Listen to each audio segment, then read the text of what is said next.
There we go. I kept looking for the little, I was like, is it recording? Where? I double checked, so we are recording. Good morning, everyone.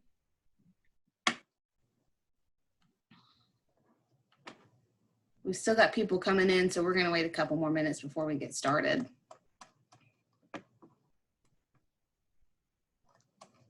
And by a couple, I mean more than that, but.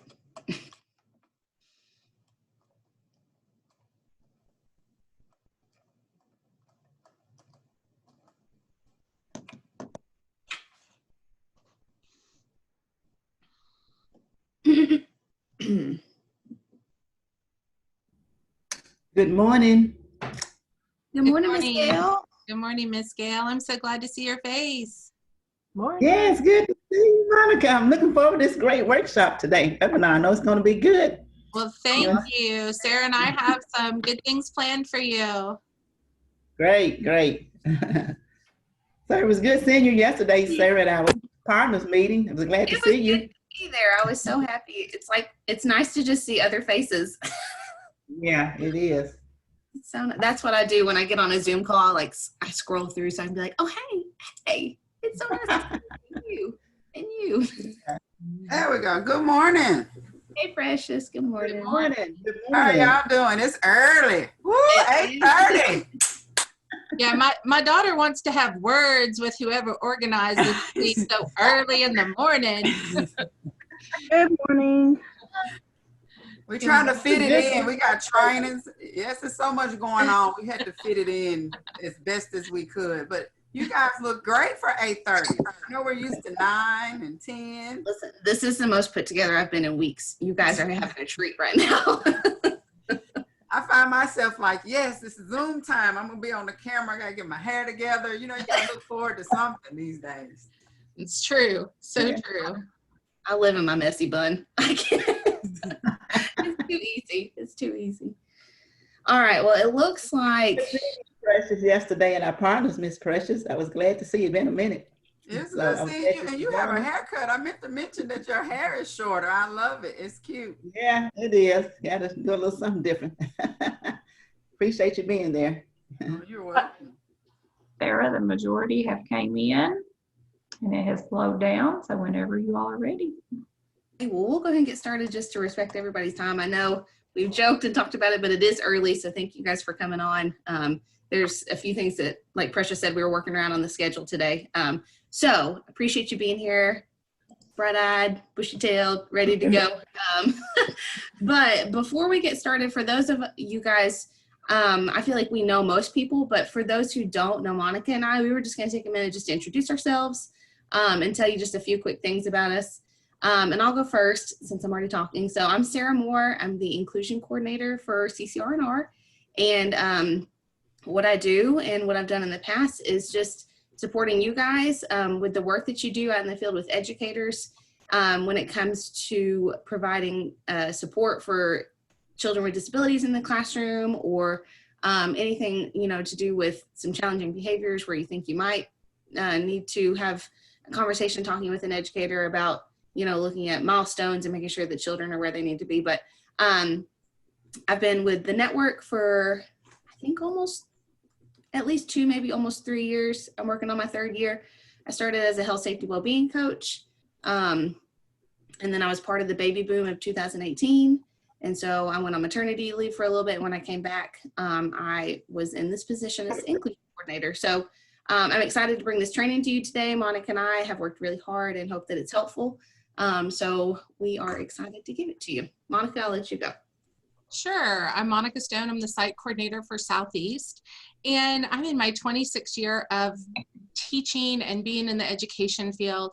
And 21 years ago, I decided to change out of public schools and doing teaching K through 6th grade and doing administrative work to take a classroom position here at Signal Centers. And I had never taught in an early childhood classroom before. And I had worked with children with disabilities who were older. So never and my classroom was 3 to 5 year olds. And so my first week teaching in the classroom, I started with 2 assistants and I ended the week with 0 assistants. One actually checked herself into a hospital to take care of her mental health. I had 15 students and had assistants rolling in and out of there, and all of the children in that classroom had some type of disability, and the whole week was just a hot mess. I mean, I had a kid run away. I had a kid run off the playground, which at that time didn't even have a fence, so it was pretty easy to run away, toward a construction site. I fell in the classroom, slipped on milk, and pretty much mopped the floor with myself. Just all of those. Oh, we had a fire drill. Of course you have a fire drill your first week teaching. And just all of these things happened. And I was walking out of the building on the end of that week on a Friday, and my director stopped me and she said, "Have you had the best time? Isn't it great?" And I said, "No, it's not. And I think I've made a serious mistake in changing positions and coming into the classroom." I said, "This is so hard." And she said to me words that always ring true to me whenever I'm going through something difficult and working with challenging children and children with disabilities. She said, "And it's worth it."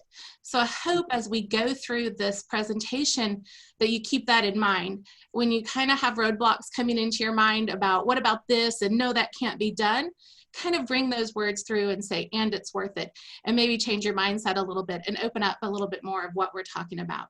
So next up, Sarah is going to talk about our objectives for the day. Yeah, before we get started on that, I want you to find your annotate feature.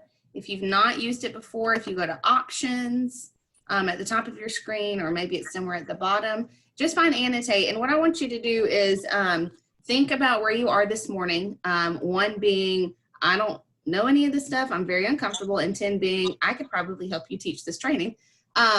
Mark somewhere on this scale where you are in your comfort level this morning and thinking about working with educators who have children with disabilities in their classroom.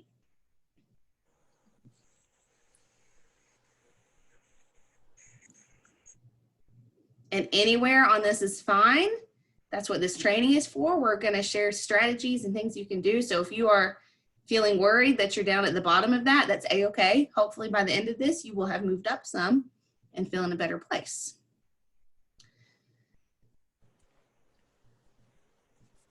I'm not sure. It looks like a lot of you have marked. I'll leave it here for just about another 20 seconds or so.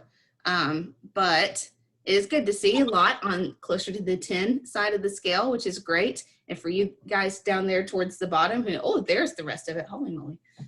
That came all up at one time on my screen. And those of you that are at the 10, we hope that you share your expertise with us in the chat box as we go through this presentation. Definitely. Well, this is great. We're everywhere. I love that. Everyone is in such a different place this morning. Monica, can you clear it on your side? Will you go up to the top and clear, annotate? Mm-hmm.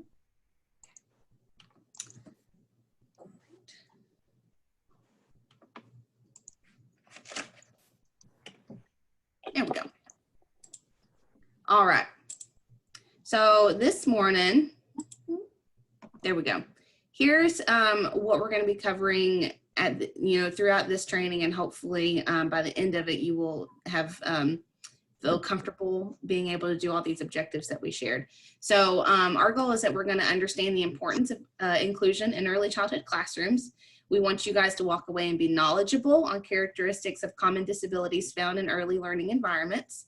We want to help you learn and apply the strategies that we discuss when you guys are working with educators. And then we're also going to talk about how to support families and provide resources to families and making sure that they feel included in the process as well. So we really were conscious about choosing these objectives because we really wanted you guys to get to those higher parts of Bloom's where you can apply things, where you can understand and do things that way. So those are our goals and our objectives, hoping that you guys walk away with a good understanding today. So if you've done my Inclusion Basics webinar, we talk about this towards the beginning of the webinar, but for those who have not, I did want to at least touch on this and kind of lay some foundation for why we're talking about what we do and what's there and what's required for working with children with disabilities. So a big part to inclusion is understanding the guidelines that are there. So The Individuals with Disabilities Education Act is the federal law that governs education working with children with disabilities. There are 4 parts to the law. Part A is just general things that are covered within that. It's the biggest part because there's so much in there. But then once you start getting further into it, that's where you start seeing parts B and part C, which is our early intervention, working with pre-K students. And then IDEA covers children through age 21, so up until they turn 22. So part B is where you'll hear about IEPs, you'll see preschool students that fall under that area. And then part C is where TEIS lives. That's where our early intervention services are. And those support our youngest children who are birth to age 3.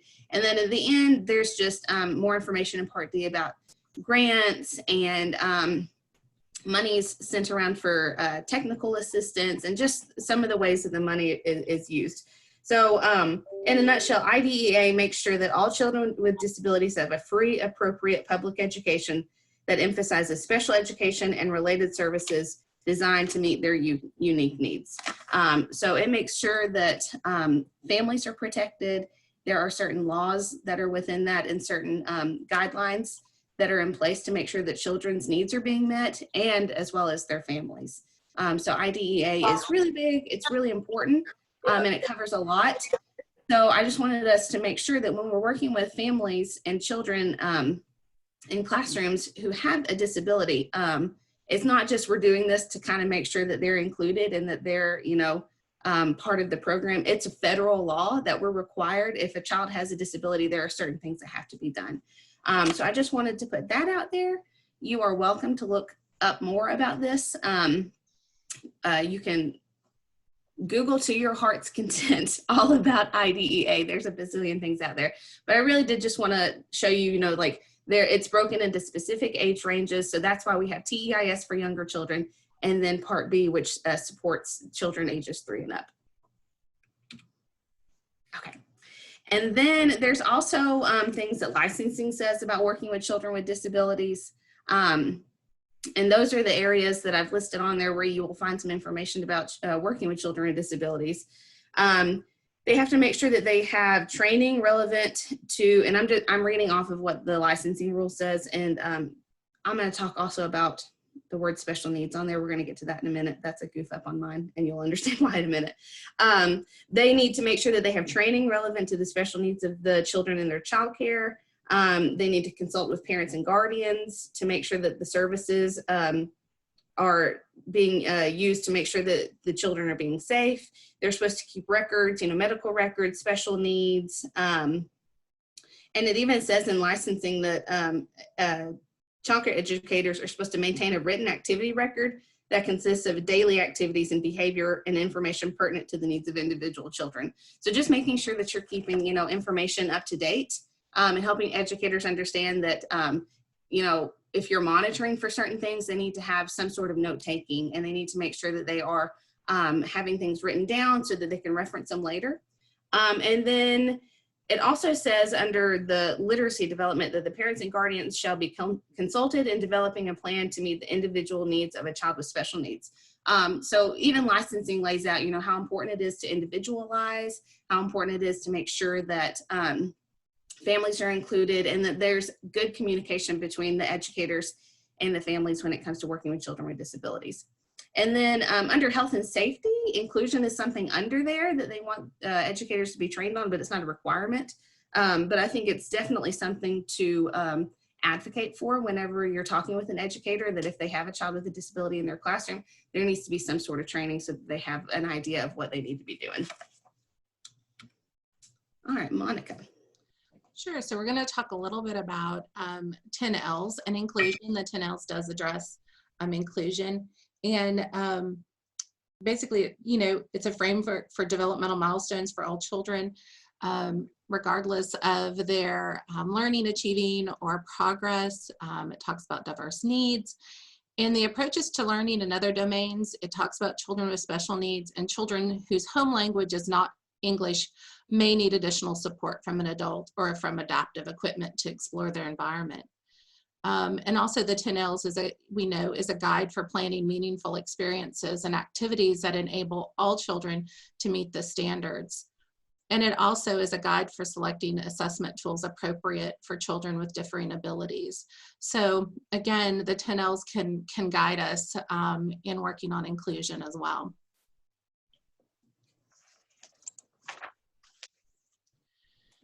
So we're going to take a little poll. So I want you to kind of look at these dots here and think about, Amber is going to launch that poll for us, and we're going to answer, we're going to fill in the blank based on your experiences in your childhood at school.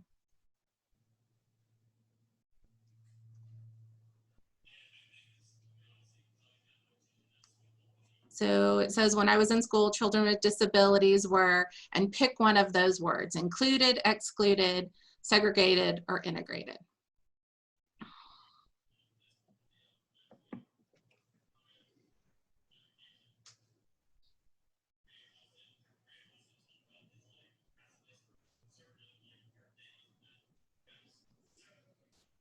Okay, we'll give it just a few more seconds. We have 92 people who have, or 92% who have answered, so that's great. Excellent. Okay, so I see that the majority of you guys have answered segregated. So looking at that circle in the middle, it's where all the green dots are in the big circle and everybody else is kind of to the outside of that. So I'm curious, this is a follow-up, you can put it in the chat box. If you were the 9 people who said included, can you kind of tell me what generation you are? Like if you're Gen Z, a millennial, something like that, I'm curious. So we're going to talk just a little bit about these circles. We can look at these pictures as a continuum of the history of inclusion. So starting with exclusion, this is when children were in institutions, completely away from their families and communities. This is when parents were advised to just have them out of sight and in institutions. But parents thought about that and said, no, we don't want that. We want something different for our children. So has all good movements or things happen, it started with parents and parents being concerned about their children. So that kind of led us to segregation. So there were these private schools or buildings with no access to typically developing peers. And again, parents said, wait a minute, we have other children in typical schools or regular schools or whatever word you want to use. We want our children together. So again, there was movement and they said, no, we want something better. So this kind of led to integration. So you see they're kind of in the same bubble, but they still have their own separate circle. Children of all abilities are in the classroom, but the instruction is parallel to the curriculum and it may not be meaningful to the child. So it's kind of that breathing the same air, but breathing the same air is not enough. You can name that Disney movie quote if you can name that movie if you're a Disney buff.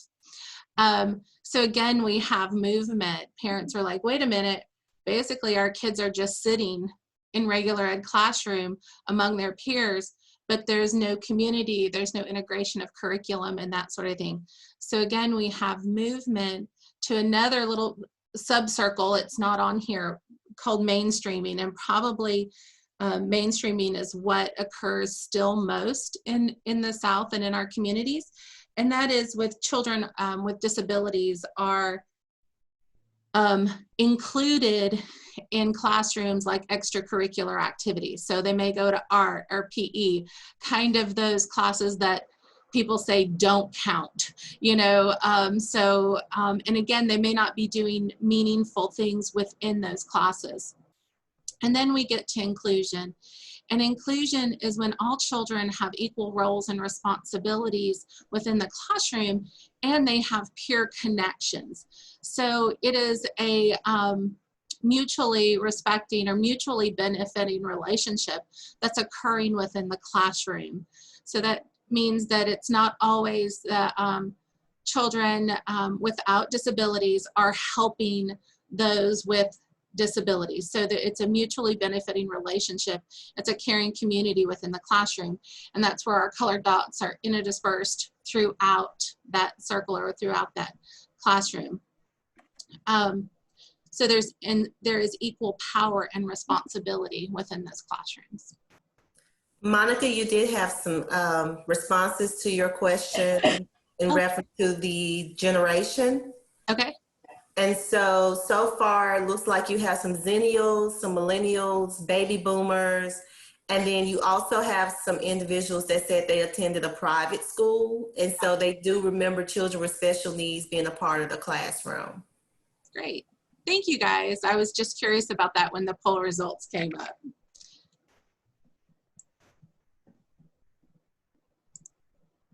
So we're going to watch a short video about what is inclusion.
Created using Powtoon. So if you'll take a moment and put in the chat box for me some keywords that stood out to you as you watch this video.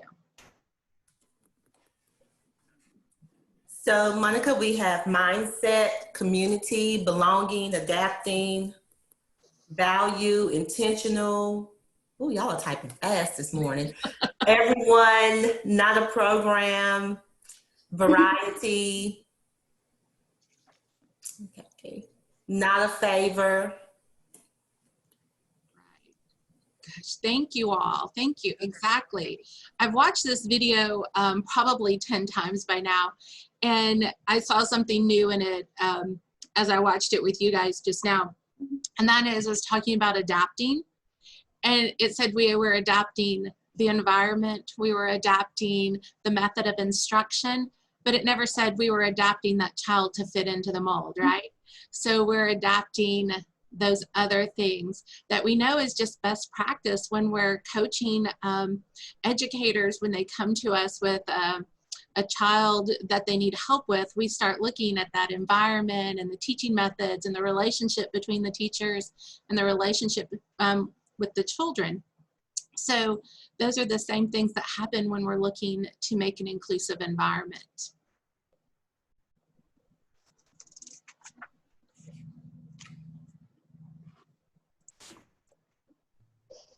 And that, what Monica just shared, rolls so nicely into what NAEYC and the Council for Exceptional Children, they have a subgroup of that called Division for Early Childhood. They put together this inclusion statement to help early educators have a better idea and understand what inclusion really means. And what I love about talking about inclusion is that the words that I always think about is it's an attitude, a belief, and a mindset. It's not somewhere that you send children. It's not a different place that they go. It's a mindset that educators have to either change or think differently about. And so NAEYC and DEC put together this really great statement that really just culminates all of those things. It says early childhood inclusion embodies the values, policies, and practices that support the right of every infant and young child in his or her family, regardless of ability to participate in a broad range of activities and contexts as full members of families, community, and society. The desired result of inclusive experiences for children with and without disabilities and their families include a sense of belonging and membership, positive social relationships and friendships, and development to reach their full potential. The defining features of inclusion that can be used to identify high quality early childhood programs and services are access, participation, and supports, which we'll talk a lot about once we get to talking about strategies, making sure that for all children, because that's what inclusion is. It's including all children. It's not just for children with disabilities. It's making sure that children with disabilities are included with all of the other children that are in the room, and every child benefits from an inclusive environment. So that's the great thing about inclusion that I try to help educators understand is it may seem hard, it may seem kind of scary, but the best thing, like Monica talked about, is like it just works. It's great for everybody, and it's worth it. It's something that I hope that people can walk away today feeling like, yes, that's something I can do, and I can share with educators on how to do it.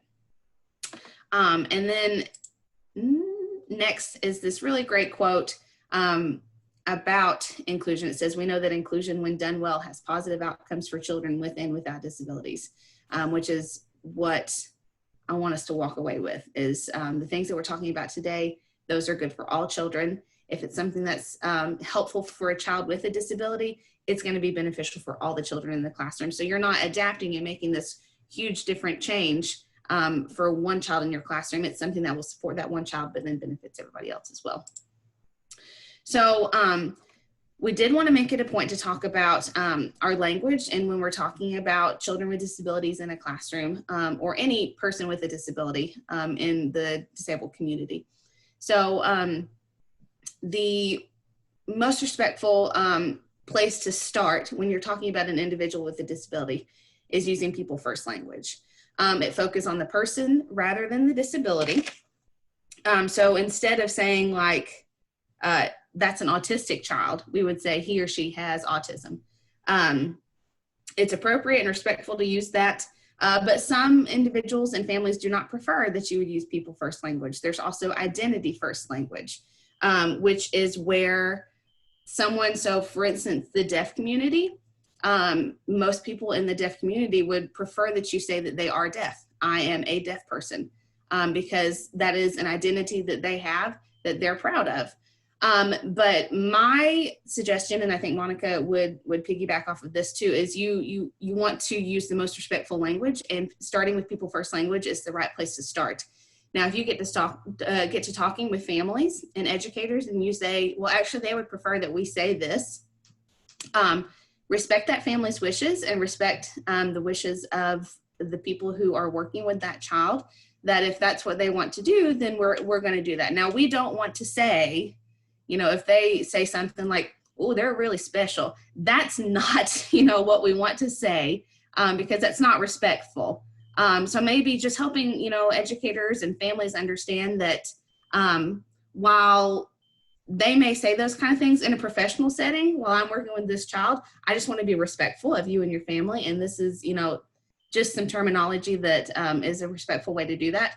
So it's all about having a conversation, but we need to start thinking about how we talk about children and individuals with disabilities.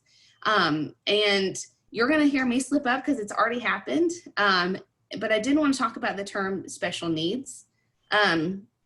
Because while that term is not typically used in a negative way, unfortunately, it's a euphemism within the disability community that does have a negative connotation with it.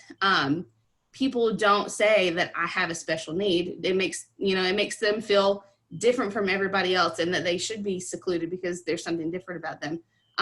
But instead, federal law uses the term disability.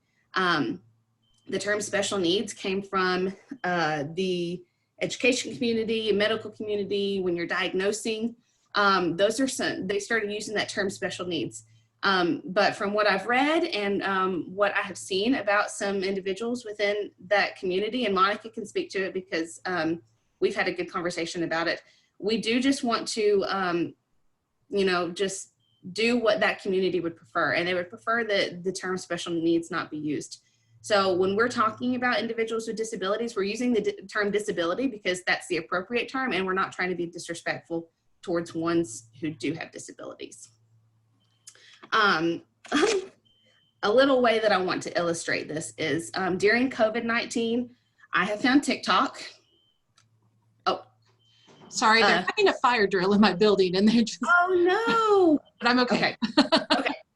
So I have found TikTok in COVID-19 and I don't know.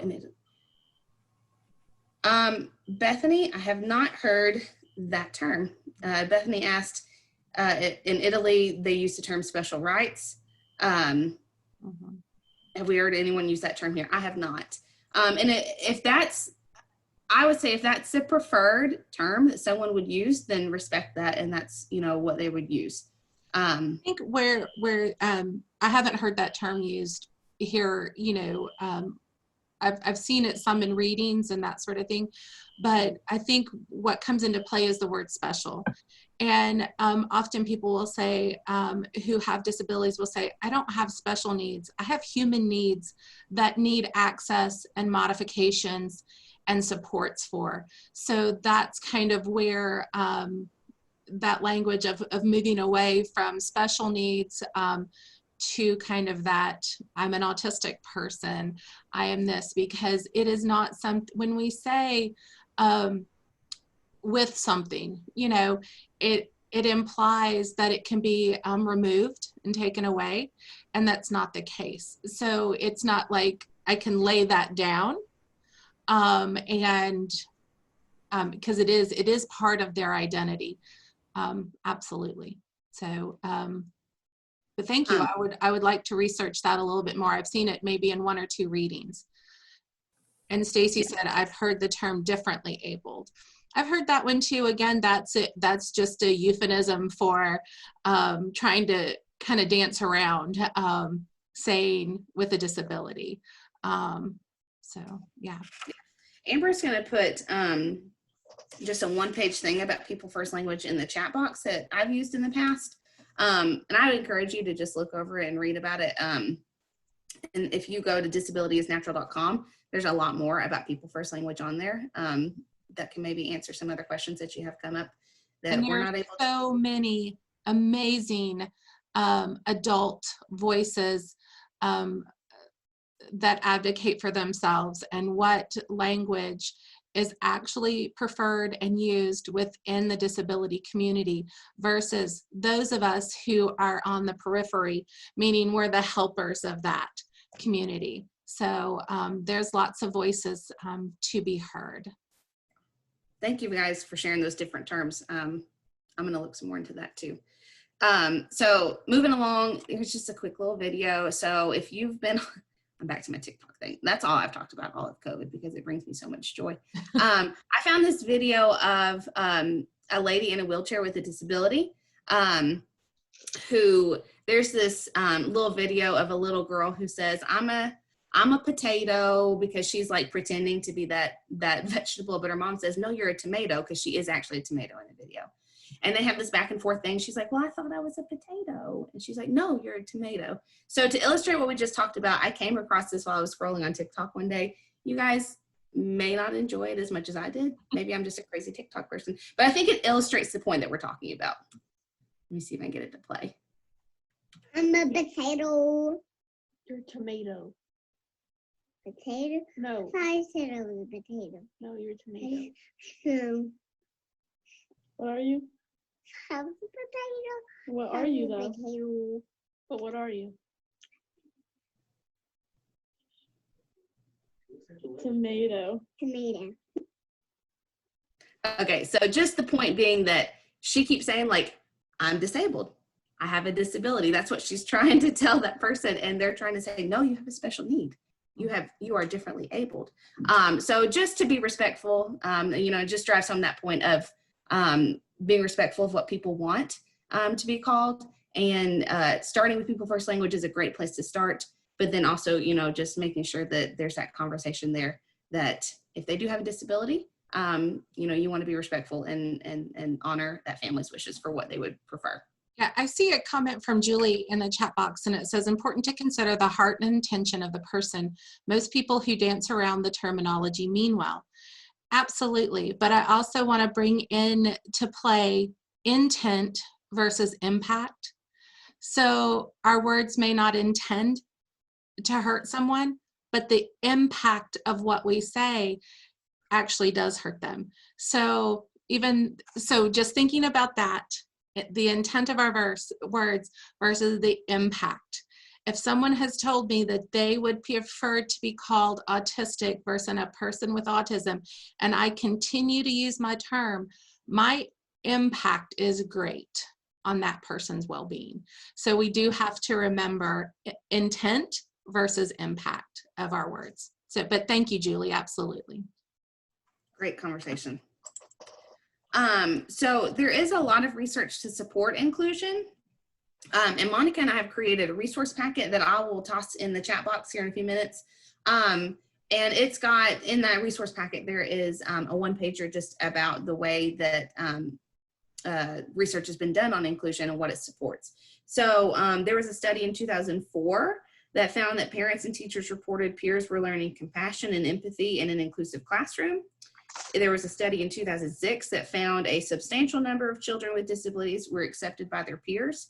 And then in 2000, another study was done where researchers followed up with 6 children with autism at the age of 10 who were enrolled in inclusive early childhood environments. And when they followed back up with them at age 10, because of their involvement and enrollment in an inclusive environment, the research indicated that there were positive outcomes, including reduced autism severity, average IQ, positive rating of social behaviors by parents, levels of social interactions similar to their typically developing peers in the same settings, and participation in general education classrooms for 5 of the 6 children. So because of their time in that early childhood environment, by the time they were 10 and they were nearing the end of their elementary school time, they were in a general education classroom with the rest of their peers, which is what the intent of autism, or not the intent of autism, the intent of inclusion is that we want children to be in those general education settings with their typical peers as much as possible so that they can be around them, generalize their behaviors in different areas of their lives.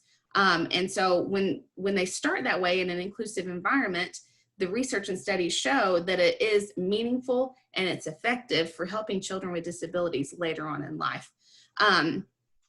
These studies were done in the early 2000s, but there's still only about a little less than 6% of children who are early childhood age who are put in an inclusive early childhood environment. So there's still a lot of work to be done. That's why we want to talk about this today, to help early educators, walk away with or feel good and comfortable and have some good strategies to support those children in their classrooms. But there's all sorts of great benefits, and the research has proven, of the positive outcomes of an inclusive environment. And you can see some of those on the screen already. I won't read those to you.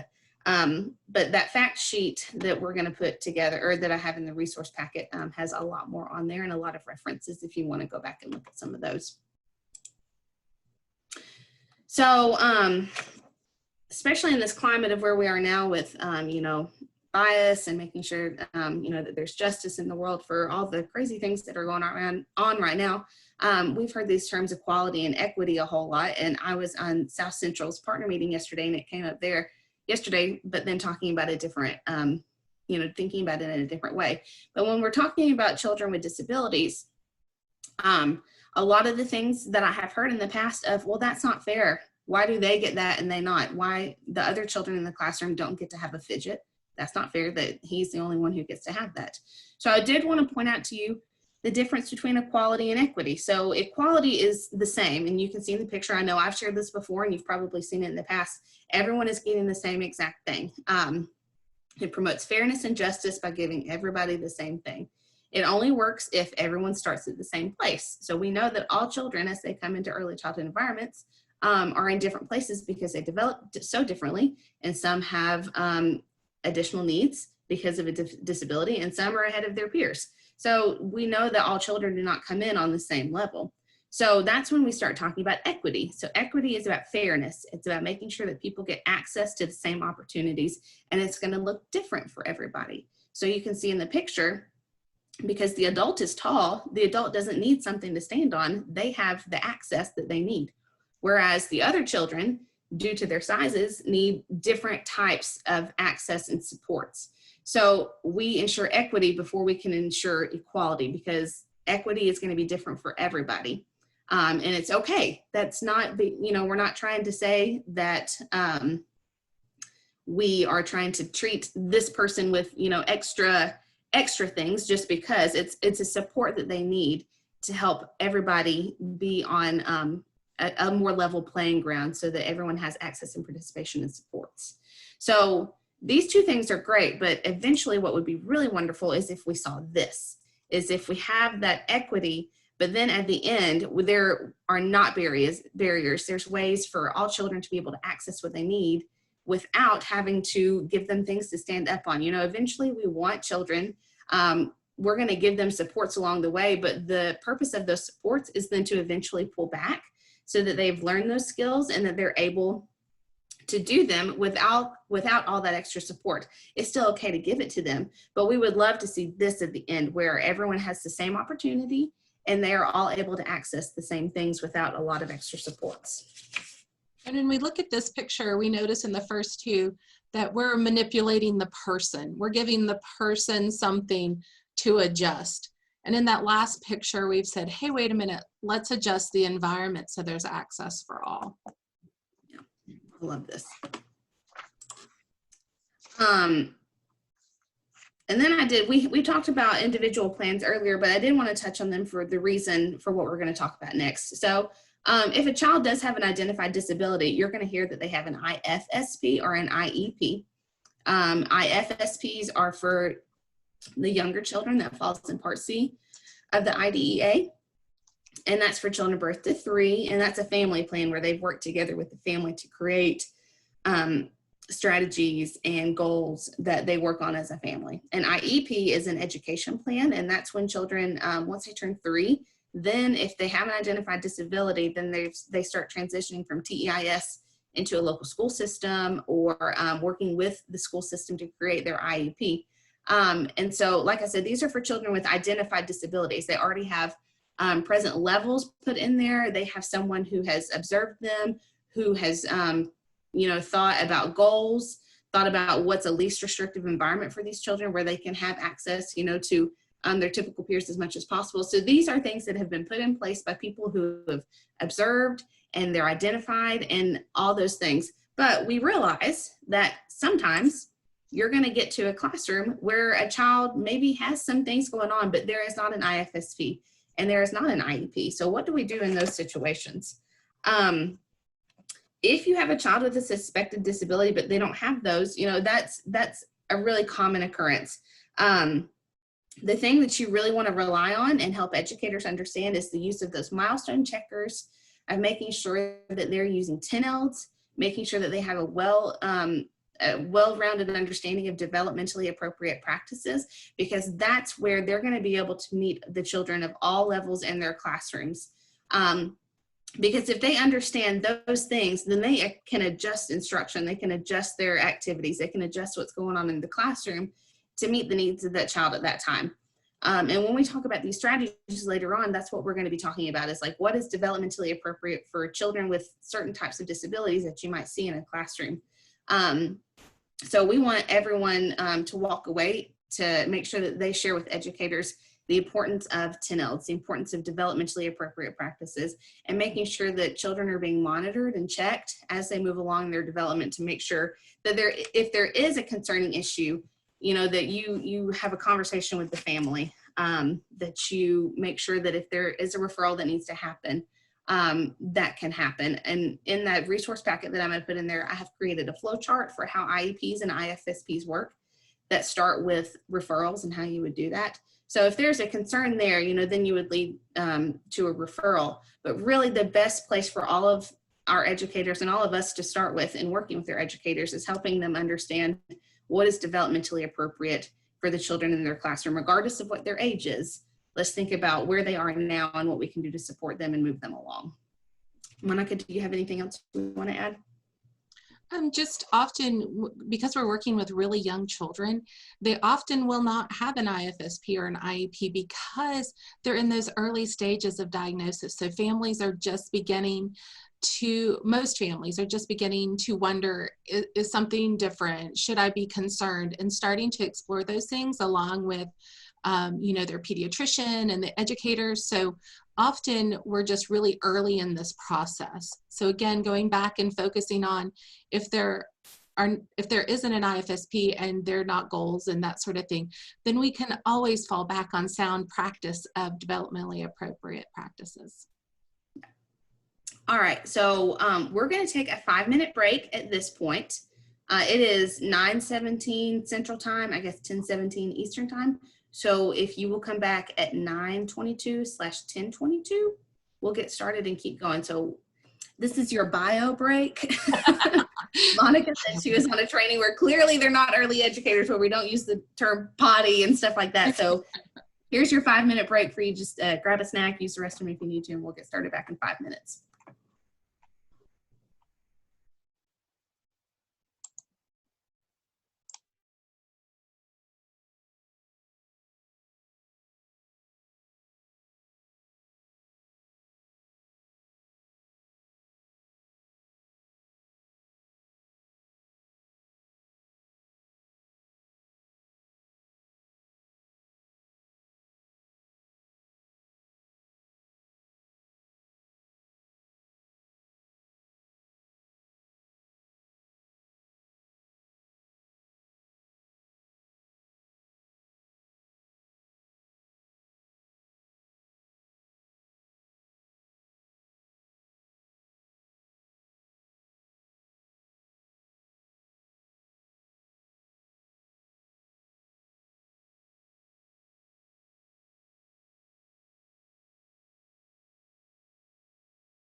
Hey, Bethany, thanks for your comment in the chat box. It's certainly something to think about, isn't it? I've seen the concepts of equality and equity and fairness listed in other ways versus that fence one as well. But absolutely, there is something to think about from an inclusive standpoint of segregation and mainstreaming and inclusion. Are we still truly in the mix? Are we still in that, even using the word inclusion, we're still implying that there's differences to include. Thank you. Does that make sense? That's It just does. Yeah. off the cuff in reading that. I appreciate your perspective on that. Thank you. Oh, thank you. Because I sat here thinking, I was like, that's a really good point to make. All right. Well, we're going to get rolling. Hope you guys had a nice break. So Monica, you want to? Yeah, as soon as I find where my mouse went. Oh, you already changed it. Yippee. Yeah, sorry. So we've talked a little bit about this concept of access, participation, and supports that the diverse needs of learners can be met when we provide access, participation, and supports. So people sometimes use these words to mean the same thing. They are slightly different, but it's not something we have to get hung up for our work. So access would be what can be be done to the environment.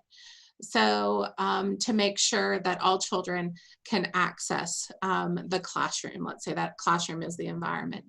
So it may be simple things like stable furniture for them to pull up on, chairs with high backs or arms on them for stability, even just furniture arrangement so that children maybe that use adaptive equipment such as wheelchairs or crutches can get around that furniture, child-sized sinks so that no footstools or steps are needed, even removing tripping hazards like small rugs, providing access to a wide variety of learning activities and opportunities and settings is the defining feature of high quality early childhood inclusion, so having that access.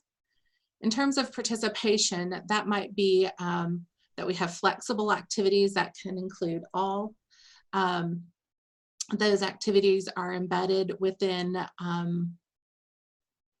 routines-based kinds of teaching, and that there's intentional teaching, and that we may need to scaffold that learning so that all children can participate. Examples of supports in progress would be just something like having visual schedules for kiddos who need that. It can also be just something as simple as moving the toys within reach for someone who couldn't reach them. It could be providing larger crayons for older kids. We may think, oh, they're 5 years old, so they need this skinny little crayon, but it may be a child has some fine motor issues and they may need a different crayon. That can be an example of a support. It's something simple. Supports also can include families in terms of having support groups for parents or providing materials for parents, that sort of thing. And then for educators, it's having ongoing support such as us, quality coaches, and also having ongoing professional development or trainings around the topic of inclusion in children with disabilities. So as we go forward today, these are the types of disabilities that we're going to be discussing. They're the more common that you are probably going to run into when working with an educator out in the field. I'm not going to read them to you because we're going to be talking about them as we go along. But we have tried very hard to make sure that we're touching on the ones that you're probably going to encounter the most and have the most questions about. So without further ado, here we go. Okay, so the first one we're going to talk about is speech and language impairments or delays. I do want to preface everything that we're going to talk about. Our North Star or our starting point is always going to be what is developmentally appropriate for children. And what what is developmentally appropriate for children is developmentally appropriate for all children. It is our starting point for everything that we're looking at.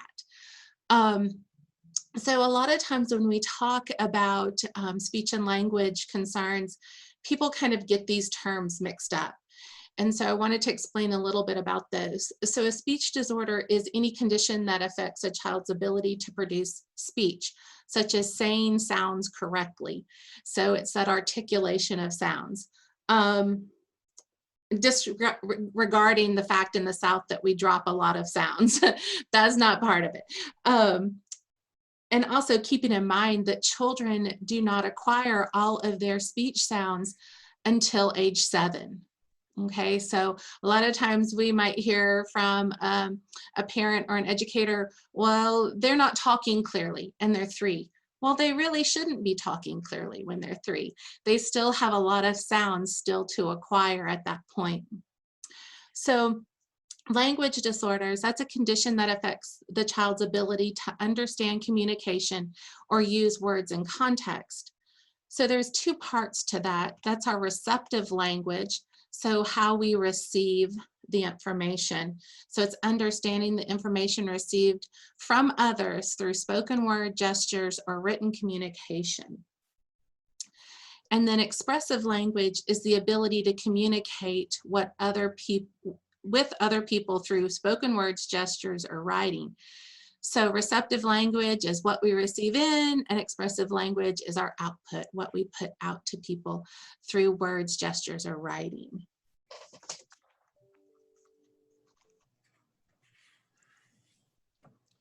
So when we talk about, the most important thing to remember about language development is what are the milestones? And often parents and educators will kind of overestimate what a child should be doing at a certain age. And that happens for a couple of reasons. One, we think if we tell a child, go hang up your coat and come sit down in circle time, and they do that, but then when you ask them a question, they can't answer it, you think, well, they should be able to because they can follow 2-step directions, but they're able to receive and do the information versus putting that information back out to you. So there is a difference there. So when we look at, I'm not going to read that to you because you can look at those developmental milestones for language and see how many words, you know, children should be saying at different ages. And some of you may look at that and go, whew, my kid's already topped out at that. They say way more than that. They talk nonstop, right? Just wanted to note here on this slide that Learn the Signs Act Early. If you haven't accessed their video library, they're fantastic in letting you and educators see exactly what these milestones look like in video form. So they're really good if you haven't checked those out, or if you're using Learn the Signs for coaching someone, then it's really good to pull up those videos and say, this is exactly what it looks like, okay? So of course we want to be a good speech and language model, right? So we want to give clear and concise short directions. We want to encourage any type of communication for children, whether they're pointing, grunting, reaching, expanding the language. And my favorite is being a sportscaster for the child. And I'm not good at sports analogies, but from what I understand, I know this from a language standpoint versus a sports standpoint. But anyway, basically you're calling the game for a kiddo. So you're describing what's happening around them so that they will take notice of it. And if you'll notice in my picture, there's a specific kind of language going on between the father and the son. And if anybody knows what that is, they can pop it in the chat box. But I want to give you ask you a little question. So I'm going to say a direction, and I want you to tell me if it is clear and concise directions for a 2-year-old. So pretend you're a 2-year-old, and this is the direction I give you, okay? And you're going to give me a thumbs up or a thumbs down, or you can just say yes or no in the chat box, either one you're comfortable with. So the direction is, have a seat, please.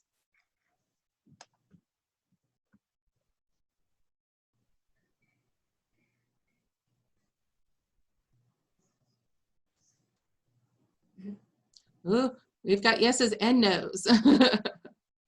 There's some more no's coming in.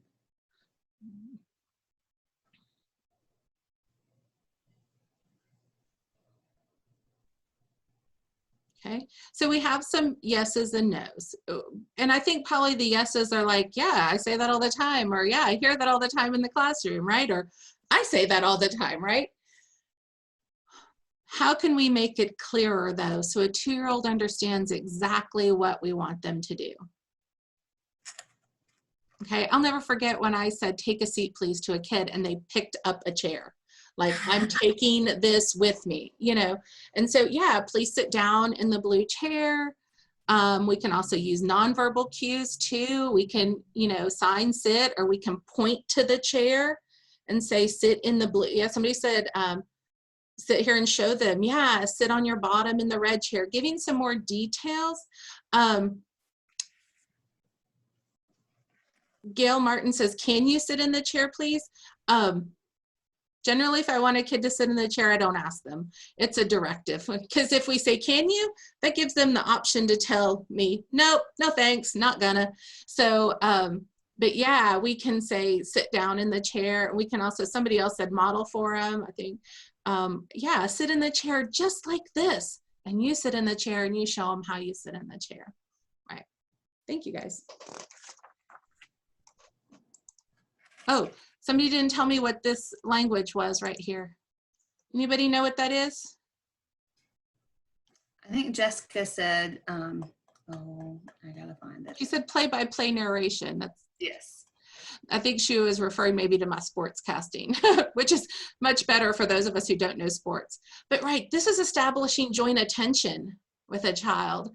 So it's when an adult points to something and the baby follows where you're pointing and they point too, and you've brought their attention, and attention has been established jointly to one another, to that object in the distance or wherever that's at. So yeah, joint attention is a form of communication, a nonverbal form, because it's when we say, look over here, and we point and we turn toward that object. So that's joint attention. Yeah.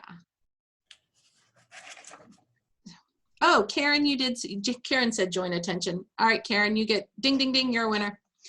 So one of my favorite things that I've used for years and years and years is what I call power signs or power words.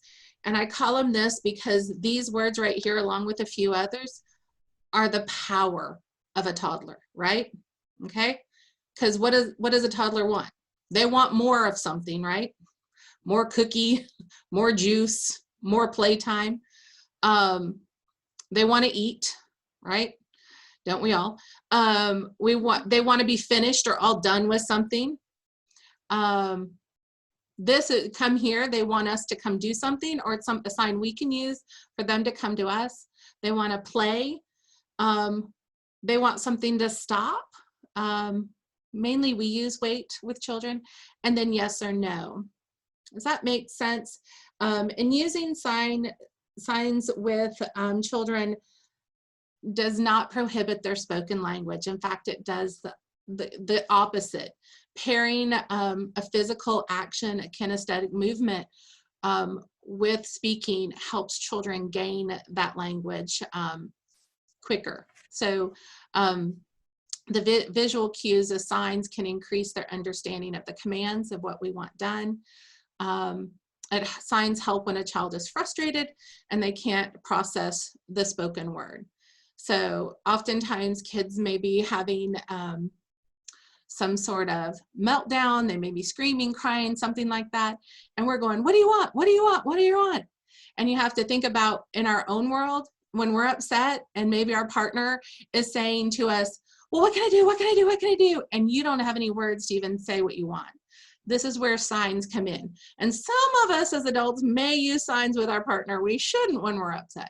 But it's the same with kiddos. It gives them that option to communicate what their needs are when they're in that frustrated state and they aren't able to be calm and say, I want juice or I want this. They may just be going, all done, all done, and all done. I am done with this situation. I need a moment. Okay. And we always pair the visual or the sign with the spoken word. And there's lots of free, there's lots of free apps out there. I don't think, Sarah, I put this in the thing, but you can just search any free apps. ASL Kids is a great one. The ASL app is really good, and Sign School. But I just usually, if I don't know a sign, then I just Google the word and a video pops up and shows me how to do the sign. It's pretty easy to have on tap, but we do have, we've included in your toolkit a page that has 40 common signs that are used most often in an early childhood setting. All right, we have an activity to do real quick. So we're going to use our annotate feature again, and we are going to write suggestions. After I give you the cue, you're going to write some suggestions in any of the boxes, or boxes, those aren't boxes, ovals there. Okay, so here's our scenario. We have a 2-year-old in our class that only points but can't say any words. What are some things I can do to help? And when you're using Annotate, there's a text option where you can type in. That will probably be much more easily read. So make sure you're using the typing and text option. Okay, I see some popping up. Yep, cue cards, modeling language.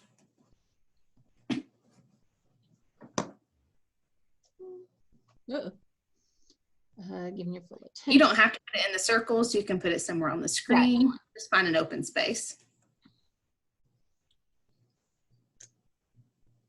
Oh, I like that. Yeah, take the item to them. Name things as you point. Using pictures. Okay, yeah. Say what they're pointing to, play by play, name things that they're pointing to. Peer modeling, yeah. Looking in their eyes, yeah.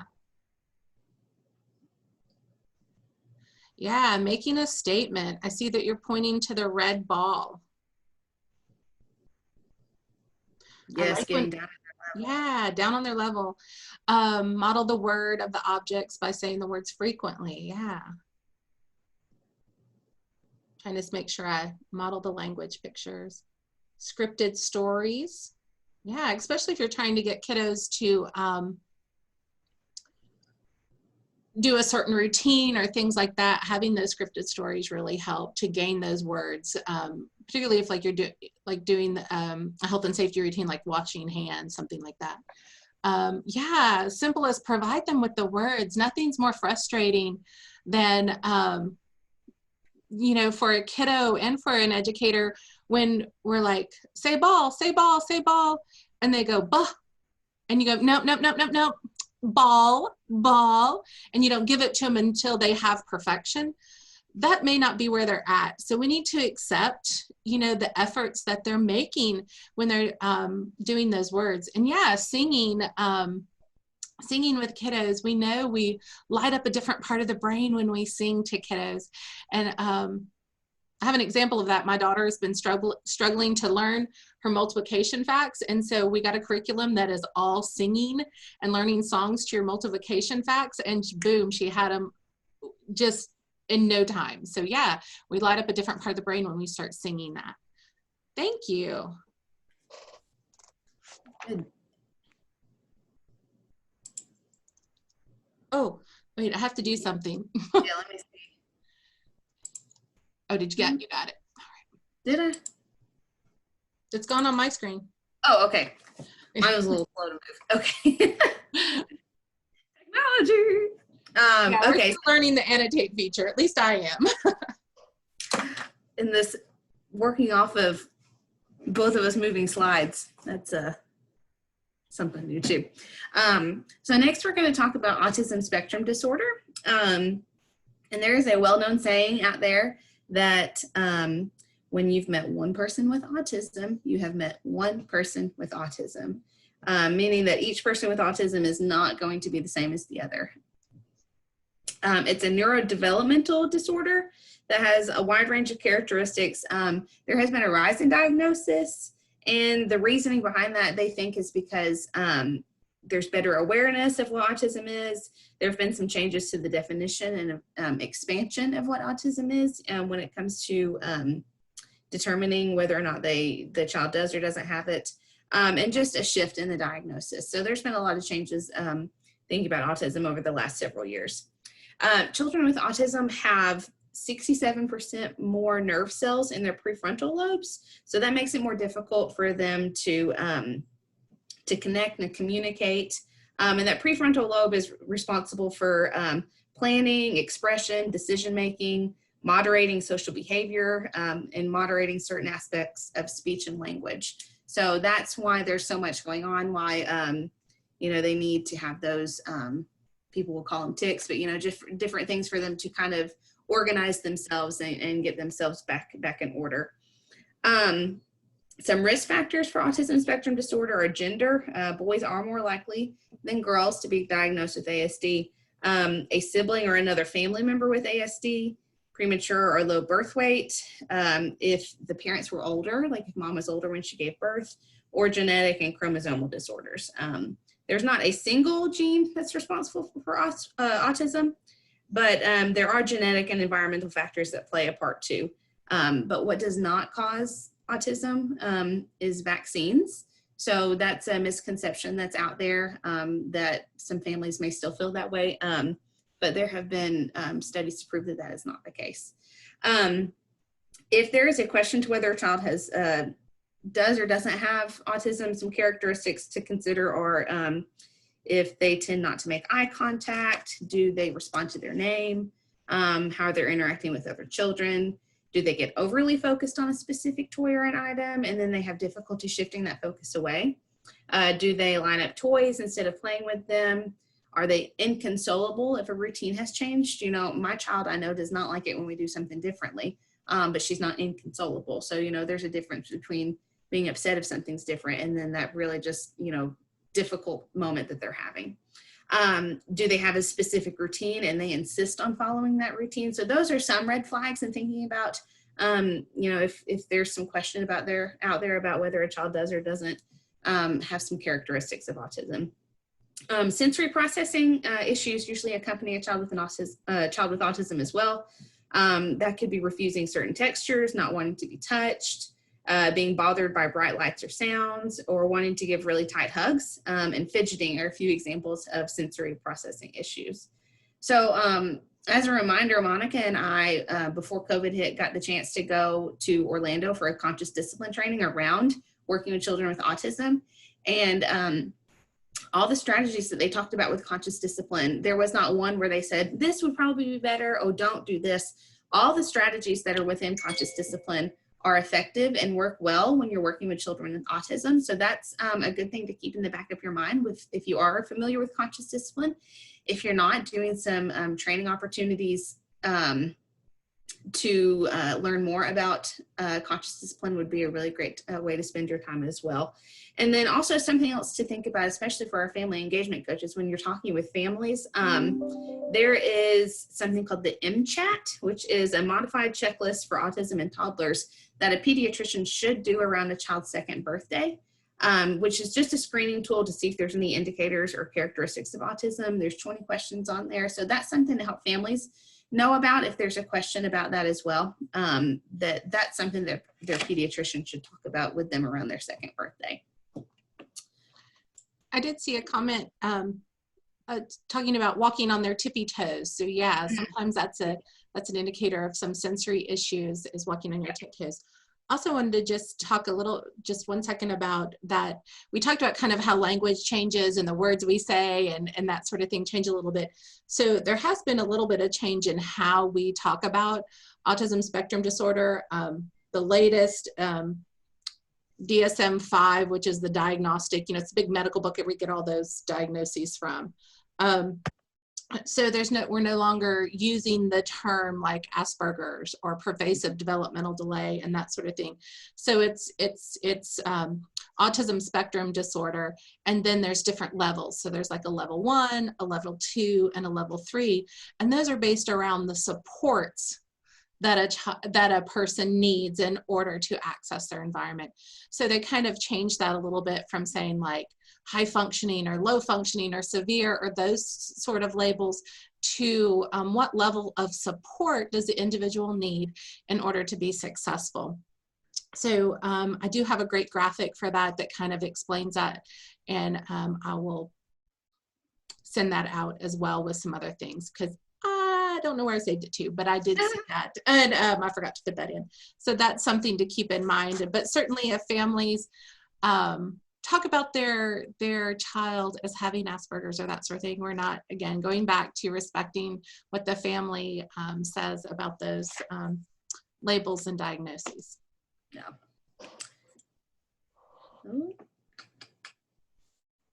There we go. So some strategies to put in place in working with children who are on, who have autism. There are things that you can do that are going to be great for every child, but really are specifically very helpful for children with autism. So when we're talking about strategies and working with children with autism, you want to make sure that you use evidence-based practices, which are strategies and things that have been scientifically tested and proven to make sure that they are effective when working with children with autism. So the things that we talk about are all some evidence-based practices that have been recommended to work with children with autism. So, you know, working and making sure that you're breaking down skills into smaller steps. You can do that by using a first then chart, using visuals to put steps in order of when they should occur. Visuals are very powerful for children with autism. Like I talked about in the previous slide, they have 67% more stuff going on in their prefrontal lobe. So they need supports in place to help them put things in order and to assist them with, you know, all that extra stuff that's going on in their head, in their little brains. So making sure that you're using visuals to support what you're talking about, what the expectations are, what you want children to be doing. Let's see. Also encourage a child with autism to engage in social play. So making sure that you have toys in a classroom that encourage turn taking, like rolling a ball back and forth. You can talk about how the ball rolls and help the child to use language like my turn and your turn. That will add language like what Monica was just talking about with speech and language impairments, because that usually, not usually, well, it does accompany an autism diagnosis, sometimes a speech language delay, and needing some extra support there. So any opportunity that you can to provide those visuals, to expand on language are really great strategies to use with children with with autism. Tell me in the chat box, what are some other turn-taking activities or toys that you guys can think of that you would share with educators to help encourage social play?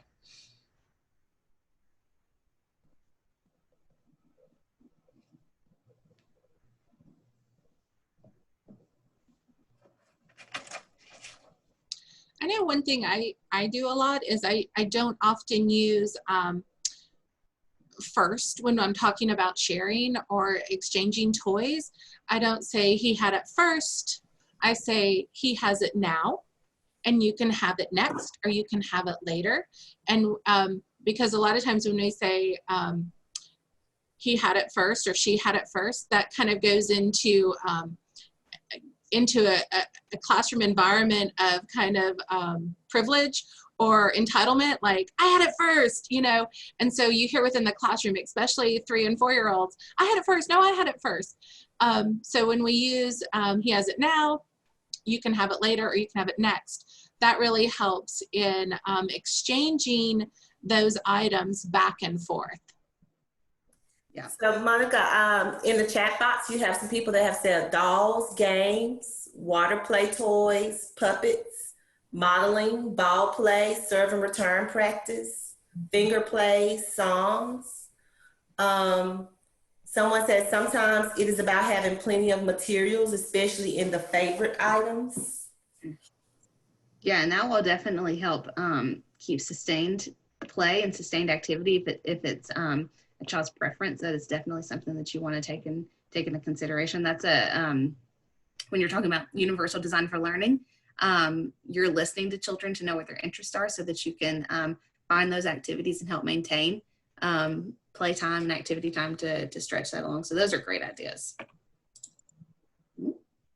Some other strategies, like I said earlier, we're making sure that we're using evidence-based practices. So favorite toys for transitions help things to be smoother when that transition is difficult. Over time, you would work to make sure that you can do the transition without that. So this is one of those equality equity things. Someone may look at that and say like, well, it's not fair that that little girl gets to hold her teddy bear when she's in line. Why can't my child hold their teddy bear in line? Well, this little girl needs that extra support to help that transition to be smoother, for us to start working on being able to do things, you know, making it easier for her to do things like that. So using those things to help them through those transitions. And then eventually what you're going to do is you're going to want to try to reduce the amount of times that you're using that. So you may start in the first week of school, you're using your teddy bear to transition for each time. Maybe when we're entering the second and third week of school, we use, we drop one of those times with that teddy bear with the transition. So you're what's the word I'm looking for? You're lessening the amount of times that you're going to use that support so that eventually that child can do it more independently and not have to have that at all times, but it's still there as an extra support if they need it. Another really good strategy is using social jobs for a child with autism, making sure that they have meaningful interactions with other children each day. That's a great skill to help with social skills, or a great activity to help with social skills. So thinking about class helpers, you know, you kind of want to pick those jobs that encourage a social interaction. So it could be the classroom greeter as they come in. They could be setting the table, you know, and telling where they're putting things and asking somebody a question. So anything that encourages a social interaction would be a great class job for them to have. And key things to remember when you're working with a child with autism is to provide structure and a consistent routine. Keep visual and auditory distractions to a minimum. Give short and concrete directions. You don't want to add a whole lot of fluff. How Monica was talking earlier, you just want to be direct, but you can do that respectfully. Let's see, make sure that there's a quiet space in the classroom for a child to go when they need that space to come down and start escalating. It's not a disciplinary use. You're not sending them to the cozy corner because they're in trouble. We're going to go to the cozy corner so we can start to calm down and so that we can work through what's going on right now. So we need to get to a calm place and then we can move forward after that. Let's see, I saw as she gets more say, yeah, just one thing about social communication. So that is one of the markers, you know, for autism is social communication. So a lot of times kiddos with autism have lots of words. They have lots of language. They can tell the entire script of Monsters, Inc. to you. But in order for social communication to happen, we have to have a receiver. So we have to be talking and someone else has to receive that information and respond back to us.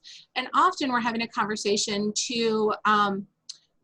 that's about maybe a mutual interest, or we're imparting information or something like that. So oftentimes kiddos with autism are lacking in that social communication area. So we really need to teach social routines and social concepts. And we can do that in the strategies that Sarah talked about, and also in what's called social stories, which I think may be in your next slide, maybe somewhere. So social stories where we kind of teach that, yeah, so we teach that conversation, or we teach that back and forth. So it's really important to remember, because a lot of times parents will, or educators will say to us, well, they talk all the time, but they can't play with their friends. Well, that's that social communication piece, because part of social communication too, or communication in general, is nonverbal cues. So being able to read body language, being able to make eye contact, being able to respond to somebody's question, talking about their interests versus their own interests, you know, so those are all social communication pieces that oftentimes have to be taught and modeled. Yes.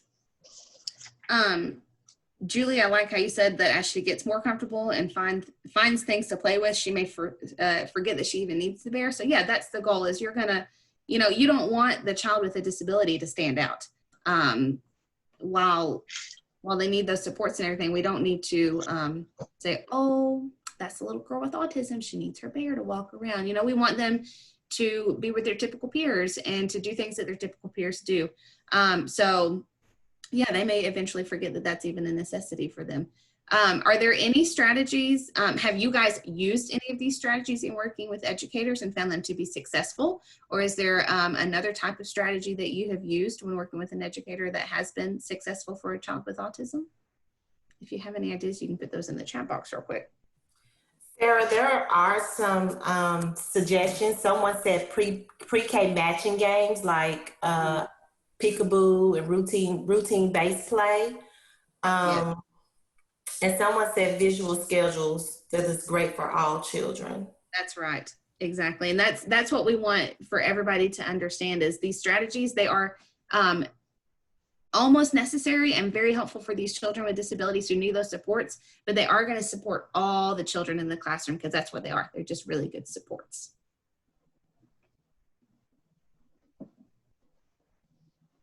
So classroom jobs have been successful.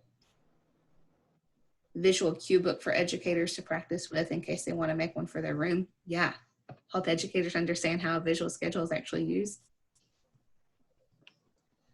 When I talk with educators about visual schedules, and sometimes may get some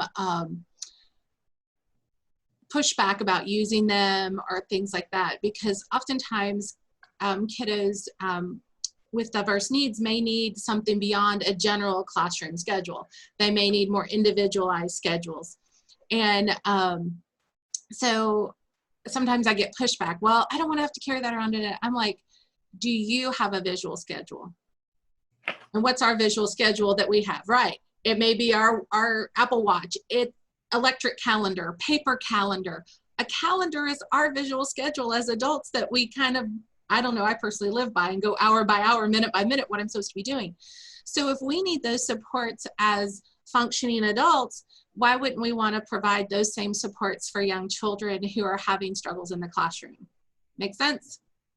Makes good sense. Monica, how about I go ahead and talk about that visual schedule fast and then we can take a break. You want to do that? And then we can get to yours. So talking about pictures on a cue ring, and I can link this in the chat box for you to check out this website. But these are some cards that I found that have little tabs on the end. So you can easily find the card when you're holding it on a cue ring, which is super helpful. Those are great to have on hand. But then also, I know that I have pointed this out to you guys before, and we're going to find a way to get these things to you because Monica and some of her team at Southeast worked really hard to get these visual schedules together that we were going to give out at the training. So we're going to get these to you guys. But when you're talking about having, you know, just something on hand, this is a really great little tool to have. It's, you know, just a skinny piece of paper. And then you've got the schedule inside of what the children are supposed to be doing. So I've got it Velcroed on each end. Sorry, that might be a little loud. It's Velcroed on each end, so you would leave it open. And as they're moving through the transition or moving through their day or moving through an activity, you're just gonna flip the check over when it's done. So then it shows what's coming next. So it's not a big, huge classroom schedule that you always have to go to and reference and make sure that the children know how to use it. It's something that they can have nearby, or you can keep it, an educator can keep it on them in a pocket. But it's really nice to have that visual process of physically checking something off as it's done to help the children see that activity is finished. And then you just, you know, we're going to give you little baggies that have little cards that you can use with it. But this is a really good tool to share with educators, something that's small, because I think a lot of educators know about using a large classroom visual schedule, because I think all of us preach it all the time. I preach visuals just because they are effective for every child. But this is really great to keep close by and on hand, and you can prepare for an activity. So if you know that during mealtime, a child has a difficult time going through the activities or the transition that you're supposed to do in the steps, you can put mealtime steps in here. So it can be sit down, all right, napkin in your lap, we did that. Plate in front of us, it's time to eat, we did that, and now we start eating. So it's really, you can individualize it for all the children that you work with. But this is a great just little one to keep on hand, or something similar to this. So we have these for you. We will get them to you so that you can. Free gift for attending this training today. Yes, this is your gift. Lucky I you. saw Melissa Hobbs, I think it was, put in there a PECS system, and PECS stands for Picture Exchange Communication System. And so that's kind of where kiddos have pictures of what they want to do or pictures of their schedule, maybe on Velcro in a notebook or in a book, and they exchange. So they take that picture, maybe it's of a cup, and they take that maybe to the teacher and give that give that to the teacher to indicate that they want a drink or they want their cup. So it's a great system. Not a lot of educators may have access to that, but it is something that you can research because there are a little bit of free versions on the internet and something like that. So it's PECS, it's PECS, and it's Picture Exchange Communication System if you want to dive deeper into that. Thanks for Melissa for mentioning that. Yeah, and this is a different way that you can use PECS. Like I have this, it's just a cardboard piece that looks like paper. But when I used it in the classroom, I only had 1 or 2 cards, for them to choose from. So this is something else that educators can keep on hand, easy to grab if you do end up trying to learn more about PECS or wanting to introduce that kind of exchange system to them. All right, we are going to take a 10-minute break at this point. And then when we come back, we'll continue talking about the other disabilities that we were going to discuss. So you guys, if you'll come back at 13 after the hour, whatever hour you're in, we'll keep going, but take a good long break, stretch your legs, grab a snack. I know personally that's what I'm going to do. And we'll be back at 13 after.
All righty. I put in the chat box a website that has all of these kind of cards, like several different sets for free. If you're interested in picture cue cards, I'm actually working on a set for myself. So that is in the chat box. We're ready to get started again? I think so. Okay, so our next one we're going to talk about is vision impairments. There's all different types of vision impairments, and a lot of it's very technical. So a non-correctable vision problem, low visual acuity, some visual field limitations, a progressive eye disease, and cortical visual impairment. So a lot of times what we see in early childhood settings is the retinopathy of prematurity, so ROP. And this condition is common in children who are premature that required high concentrations of oxygen at birth. So scarring and detachment of the retina can result in this ROP. So sometimes we see that in the early childhood setting. Or low vision. A vision impairment is one that cannot be corrected with lenses, so with glasses or something like that. And one thing we need to keep in mind when we're first maybe thinking a child has some problems or difficulties with any disability, with any suspicion, we first need to think to ourselves, can they see? Okay, and can they hear? Right? Because if they can't see and hear, that kind of negates all of our observations and all of our checklists, right? Because if they can't see or hear what we're doing or asking of them, then those are false results. So we often want to ask the parents, you know, have they passed a vision screening recently? You know, have they passed a hearing screening recently by a pediatrician or by an audiologist or by an eye doctor, you know, for those sorts of things. So that is one caveat to keep in mind. So some strategies for working with children with vision impairments is being consistent in how you perform the task. Use your voice to communicate how you feel. Using names when we're talking, so saying their name, describe the noises that are going on within the classroom, and also refrain from continually rearranging the classroom, because when we rearrange the classroom or rearrange things like that, then it's hard for a child with a visual impairment to remember where things are. And also making sure that we are talking with children and stating what we're doing before we do it. That's respectful to any child, but particularly to a child with a vision impairment, saying, I'm going to pick you up now, or even asking permission, may I pick you up now?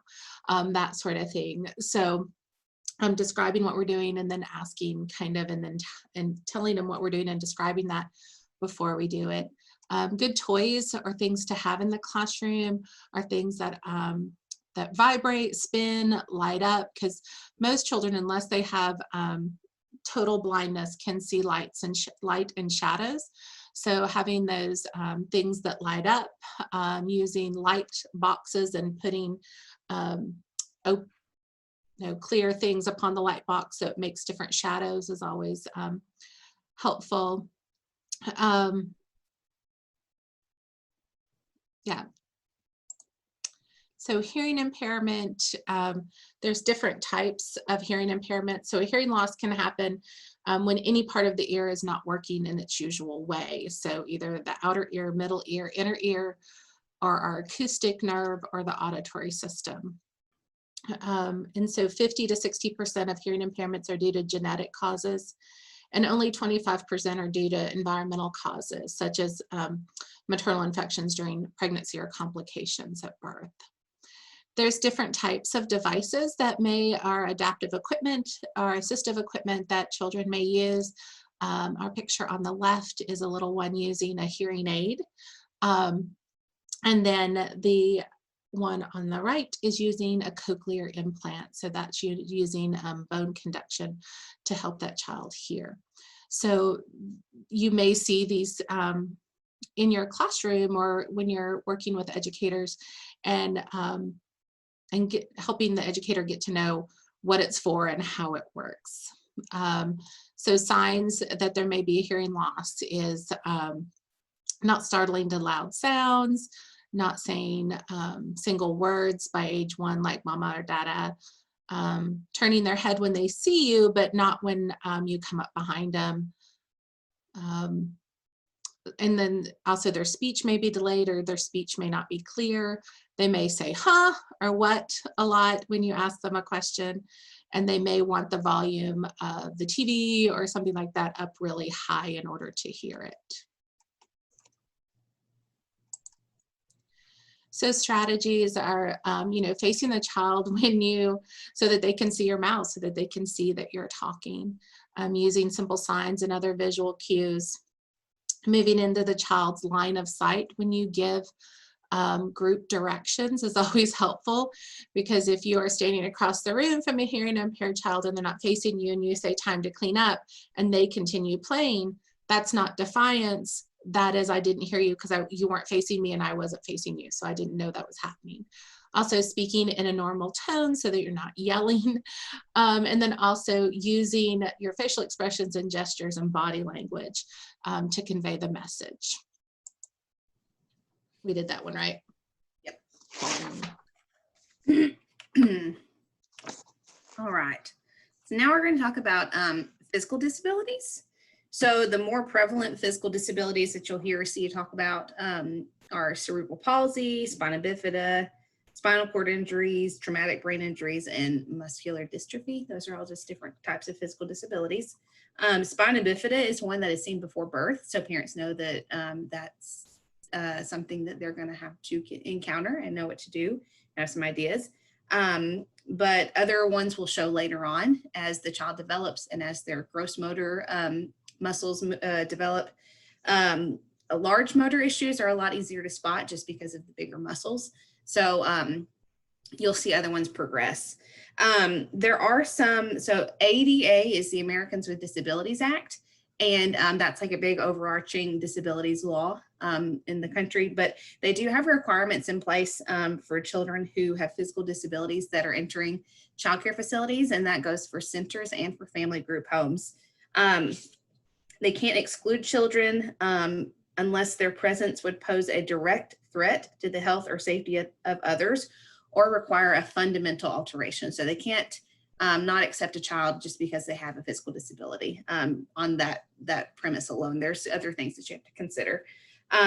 They do have to make reasonable modifications to their policies and practices, unless doing so would constitute a fundamental alteration. So, fundamental alterations would be big things that you're going to have to change, rebuilding, structures and things like that. So those would be big fundamental changes.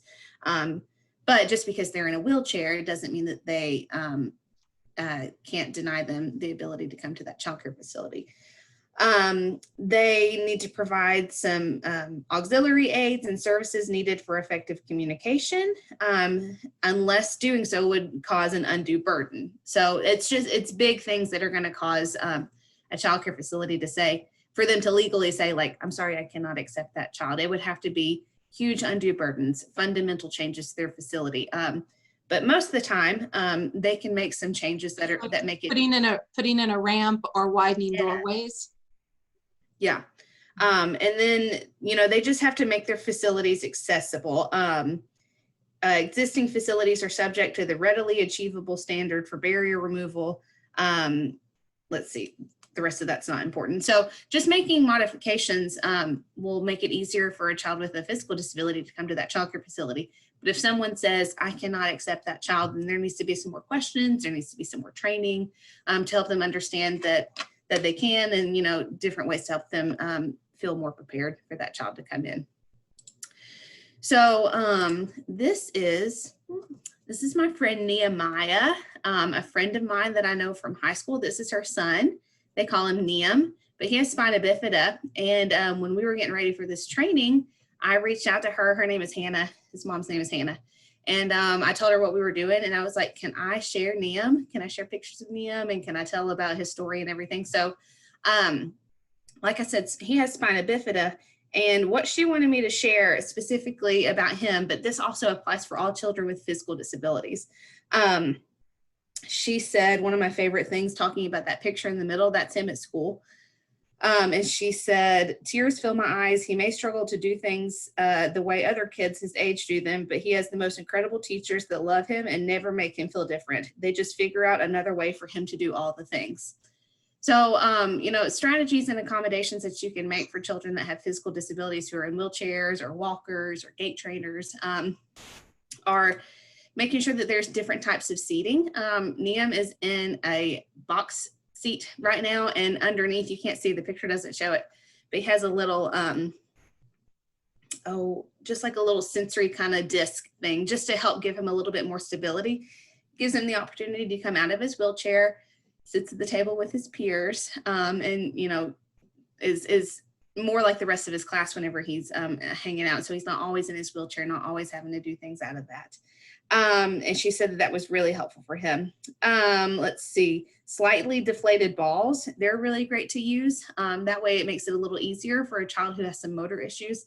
If they don't have that muscle tone to be able to hold very well to a fully inflated ball, just deflate it some. It makes it a little softer so that they can still play and still do those activities with their peers outside. Also, typically, if a child has, if a child has a physical disability, they're going to have a physical therapist to work with them. So check in with that physical therapist and see what they're doing, what kind of strategies they're using, and making sure that there's good open communication between an educator or a family with that physical therapist, so that what is being done is safe and appropriate for the child with whatever they're working on in goals. Some other ideas or strategies.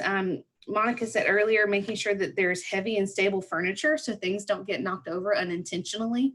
You know, as a child is moving around the classroom, you don't want them to bump into a shelf and it accidentally fall over. So just making sure that everything is stable and there's nothing that's going to cause any injury, the best you can tell. Make sure that there are materials that are accessible and portable for a child in a wheelchair or a walker to use. Adjusting things on the shelf to make sure that children can go to a shelf and get a material on their own if they're able, or having a tray on a wheelchair where they can sit and play with some toys. Just making sure that you're thinking outside the box for how they can access things a little more easily. Make sure that self-care activities are organized so that the child can be as independent as possible. Make sure that they can reach the sink without major difficulty. That there's not barriers to prevent them from getting to the sink, making sure that there's handlebars if they are able to pull up on some things, making sure that those are there. And when it comes time for self-care routines, it's really important that educators make sure that there's modesty and dignity in doing those routines. A lot of children, I know when I worked at the Children's Services Program and at Signal Centers, we had a little boy who had a physical disability. He was 4 and he was still getting his diaper changed. So we, took that into consideration, making sure that, we're not treating him like an infant, putting him on the changing table. We're working with him for potty training, and we're doing lifts safely, and that we're providing him with as much dignity as possible because he's an older child. And while they have physical disabilities, a lot of times their mental capacities are fine. So they know when things are different, and when they can sense what's going on and know. So like Hannah talked about her son Niam, she said that cognitively he is there, like he is at the same level as his other peers in his classroom. He just has a different way of doing things around the room. So that's something to keep in mind too, that children who have physical disabilities a lot of times don't have cognitive processing issues. They may have some speech issues, but they are very aware and know what's going on. So just treating them with that dignity that they deserve. And then make sure that other children are on the same visual level as a child with a disability. So for example, if you're doing a whole group activity and say Niam rolls up to the whole group area in his wheelchair, a best practice and a good practice would be to have other children sit in the chairs so they're all in the same level as him. Or if everyone's on the floor, having some sort of support for those children to sit on the floor if they're able to too. That way they're all on the same level.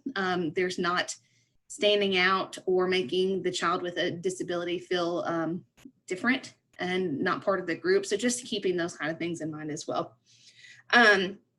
And something else that Hannah, his mom, wanted me to mention was just to make sure that that educators encourage independence for a child with a physical disability. Making sure that there are objects that are easily within reach, provide choices for those kiddos when possible. If the child has difficulty raising their hand, like that, they don't have that ability to make that movement, and maybe they have some speech issues going on, providing something for them to be able to get your attention. Maybe that's a little buzzer that they keep next to them. Or some sort of way that they can get your attention. That way, when they have a need, they can get in contact with that teacher quickly.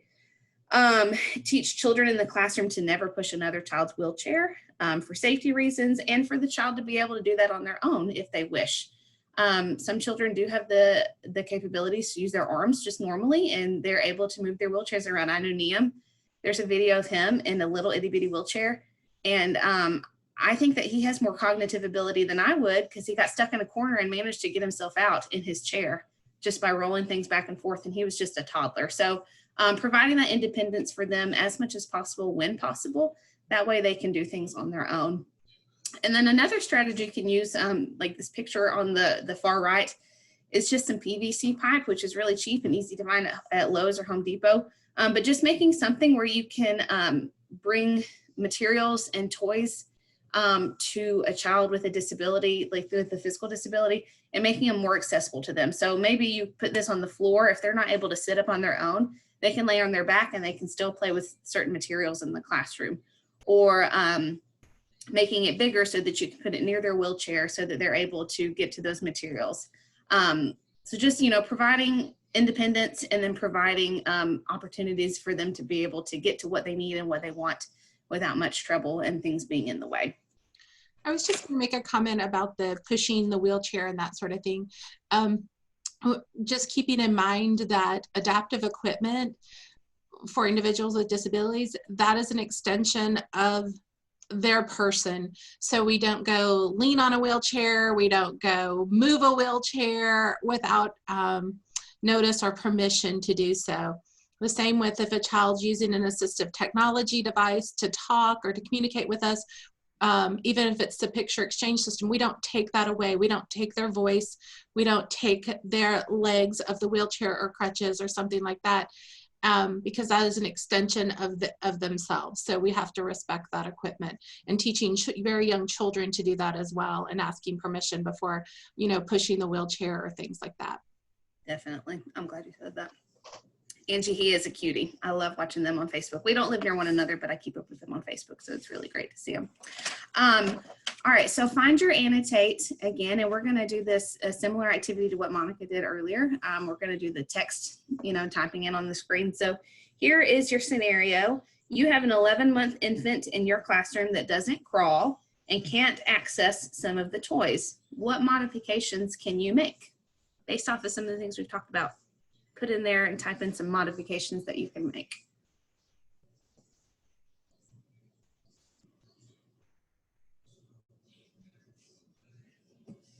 I'll just I'll be right back.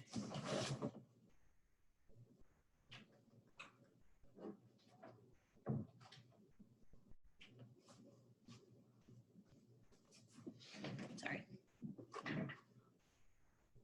Yeah, making sure that there are things around that child that they can get easily. Lower storage options, yes. Having baskets around them, having a variety of toys near the child.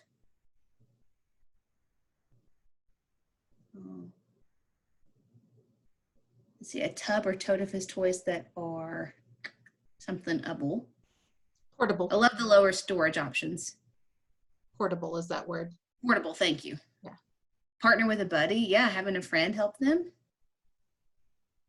The social aspect of it.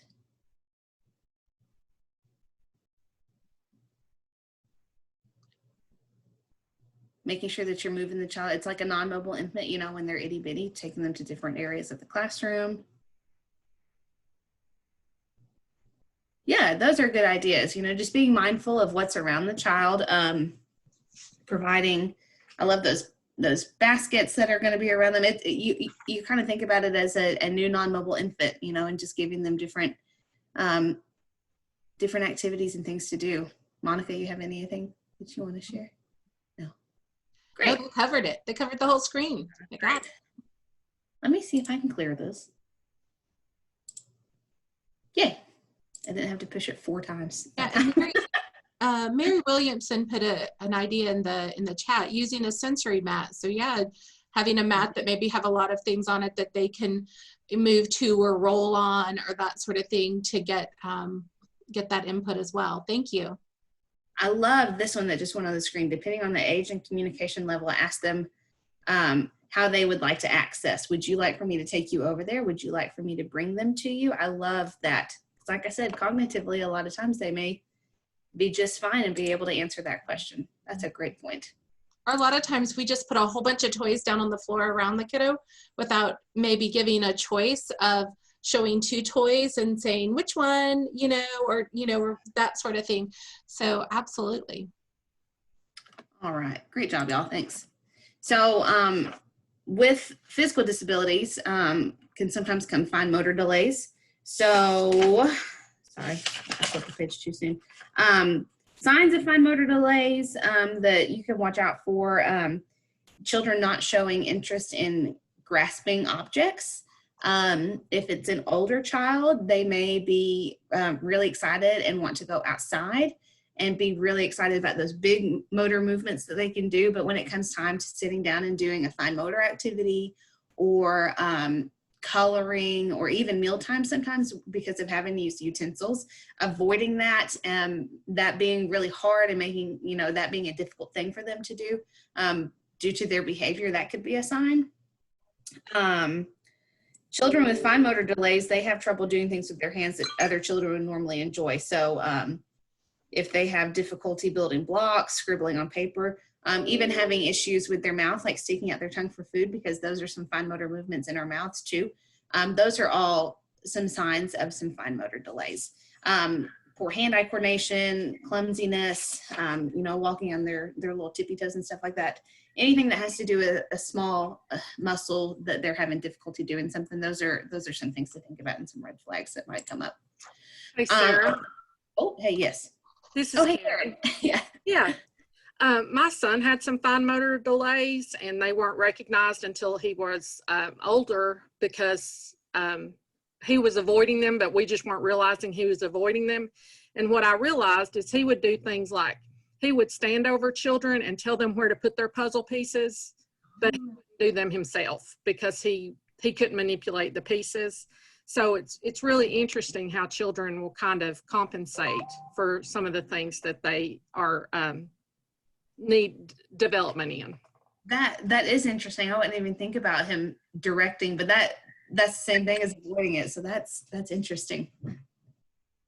I wanted to share this with you guys because I've been hearing more and more recently about educators having young children do some of these, trying to write their name when they're 3, and doing some other things that are just not developmentally appropriate.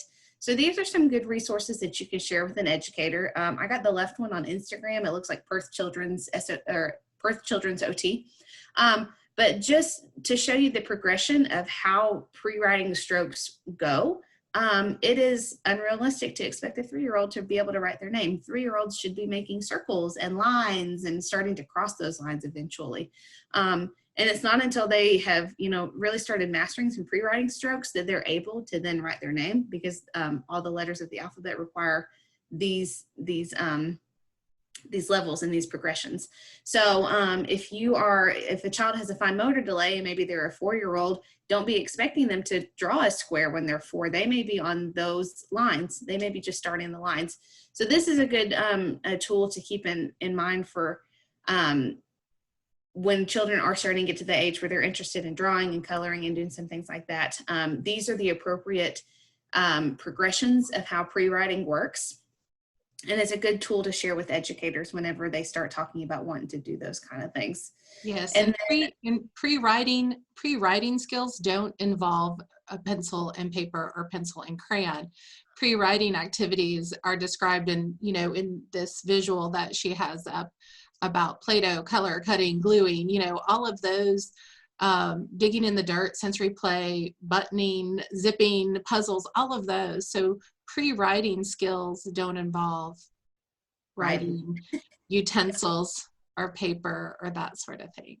Yeah, they really have got to work those muscles in their fingers, and you can see the difference between a 7-year-old and a preschooler. Like their muscles, the length of their fingers is very different. So that's something to help educators keep in mind too, that we've talked about developmentally practices all throughout this whole thing, and it's not developmentally appropriate because their fingers have not developed to that level to be able to do some of the things that we might expect of them. So that's just something to keep in mind when you're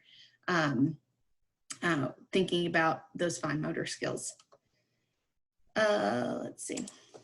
Some other things that you can do if there are some fine motor delays. There we go. Making sure that you're providing things for children to be able to be part of the activity still, and give them some more support. So large writing utensils, it may be chunky crayons, and definitely, like we just talked about, using those, using Play-Doh and anything to manipulate their fingers more than just writing. But providing, pencil grips might be helpful, or putting some putty or Play-Doh just to help them hold onto some sort of utensil a little easier. Because you can see on the other picture, there's a regular spoon and then there's 2 other spoons. And I don't want you to look at this and say, oh, they say OT, so that's what an occupational therapist is supposed to use. That's expensive and I can't use that. No. That's not why I put it here. I want for us to be able to tell educators, like, some of them are using this regular spoon, but some children are having difficulty with that. So maybe try a spoon that has a bigger handle. Maybe buy a set of utensils from the baby section that toddlers would use that have that chunkier handle to it.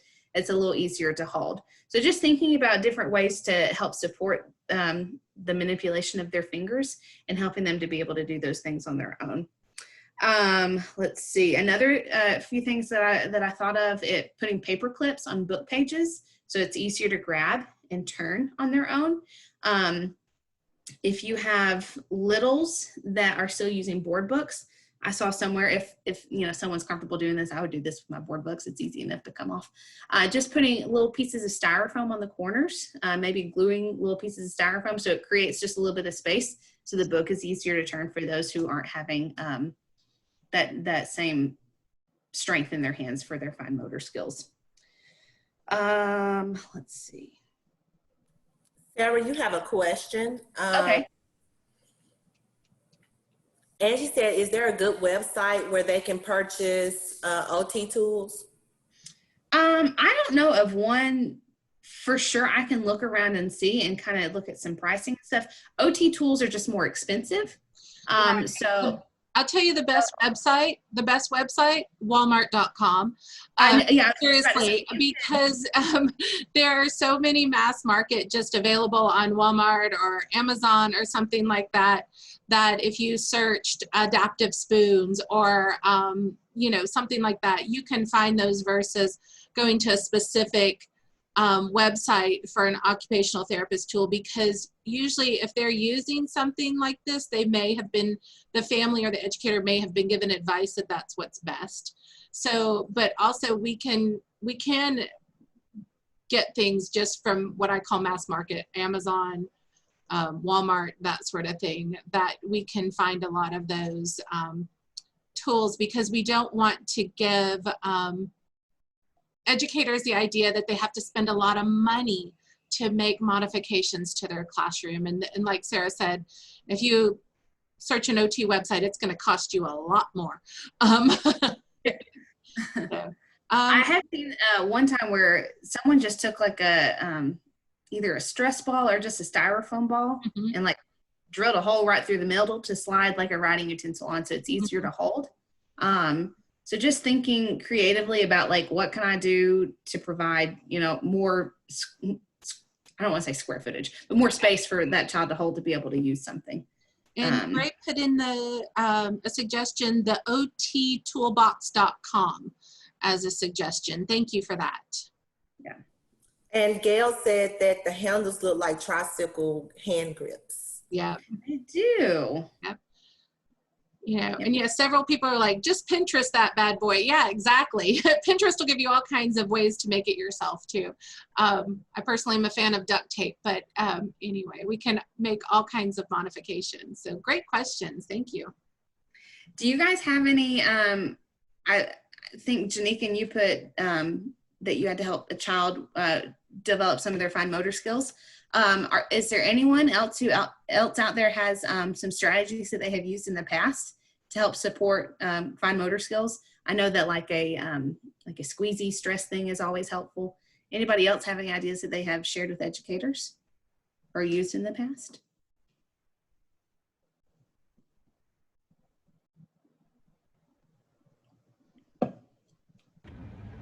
Hi, this is Victoria. Some of the things that I have used in the past are like the pool noodles, to like really help with some of the kids who were struggling to transition to smaller things. We started off with the pool noodles and we would sort of shade them to make them smaller. So when they were grabbing them and transitioning from different buckets, it was easier for them to play with. Oh, that's a great idea and so inexpensive. You can get a pool noodle for nothing. Mm-hmm. Especially off season. Yeah. Let's see, a spray bottle. Yeah, pulling the trigger on a spray bottle, clothespins and tongs, absolutely. Lacing on a kitchen strainer, yeah, or putting pipe cleaners into the kitchen strainer.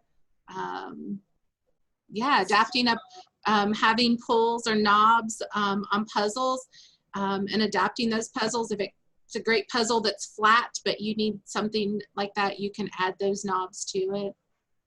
Yeah, the Dollar Tree has a wealth of things to modify and adapt.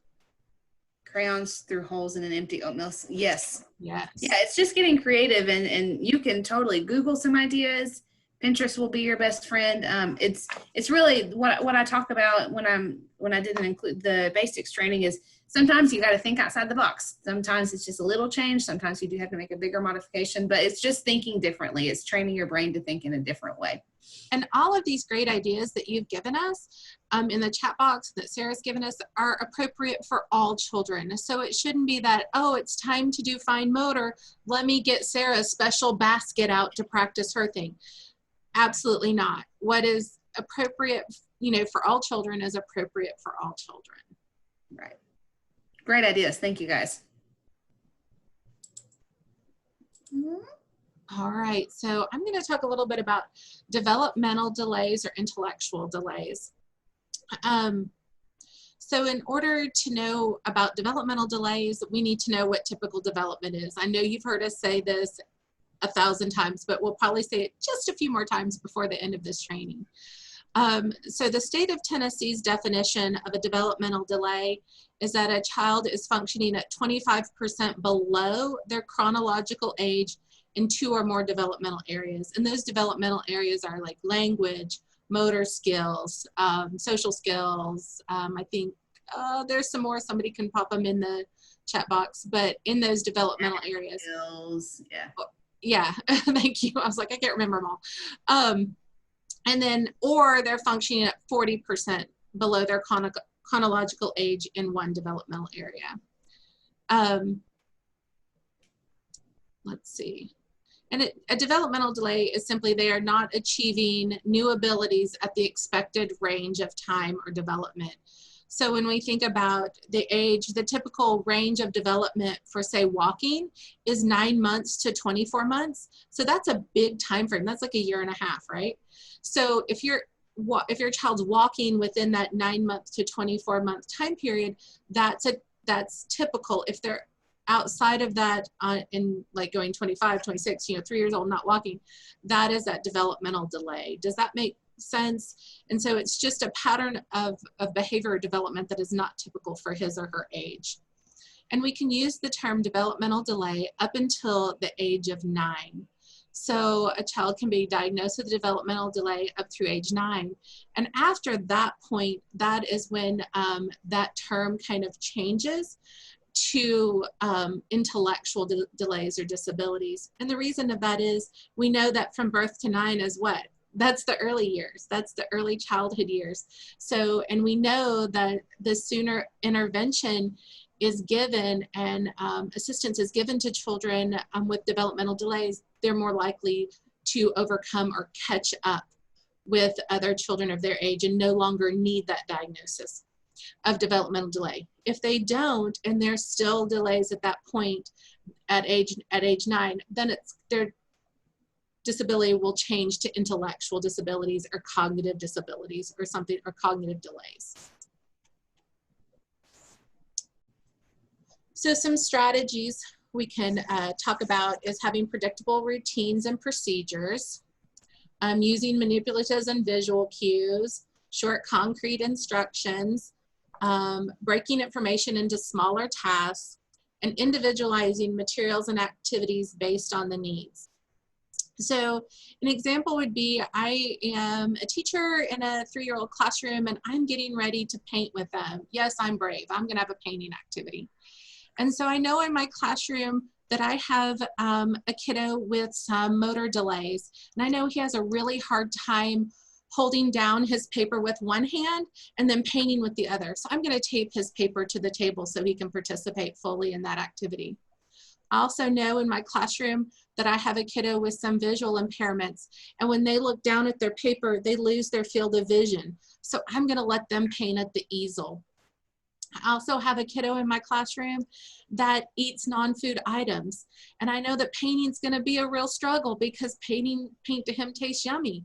So I'm gonna let him use water and a dark paper, and he's gonna get to paint on that dark paper and have input for painting. So we had the same activity, but I made modifications for him. So did everybody get to paint? Yep. Did the modifications cost me really any money? No, there's probably all things I had within my classroom. And did the modifications take a ton of time for me as the educator to prepare? No, as I set up the activity, I made those quick modifications. Make sense? So now it's your turn. Here's our scenario. And again, we're going to use that annotate feature. So you have a 3-year-old with autism in your classroom. He gets very upset if he has to touch Play-Doh. What are some modifications you can make in order for him to participate successfully?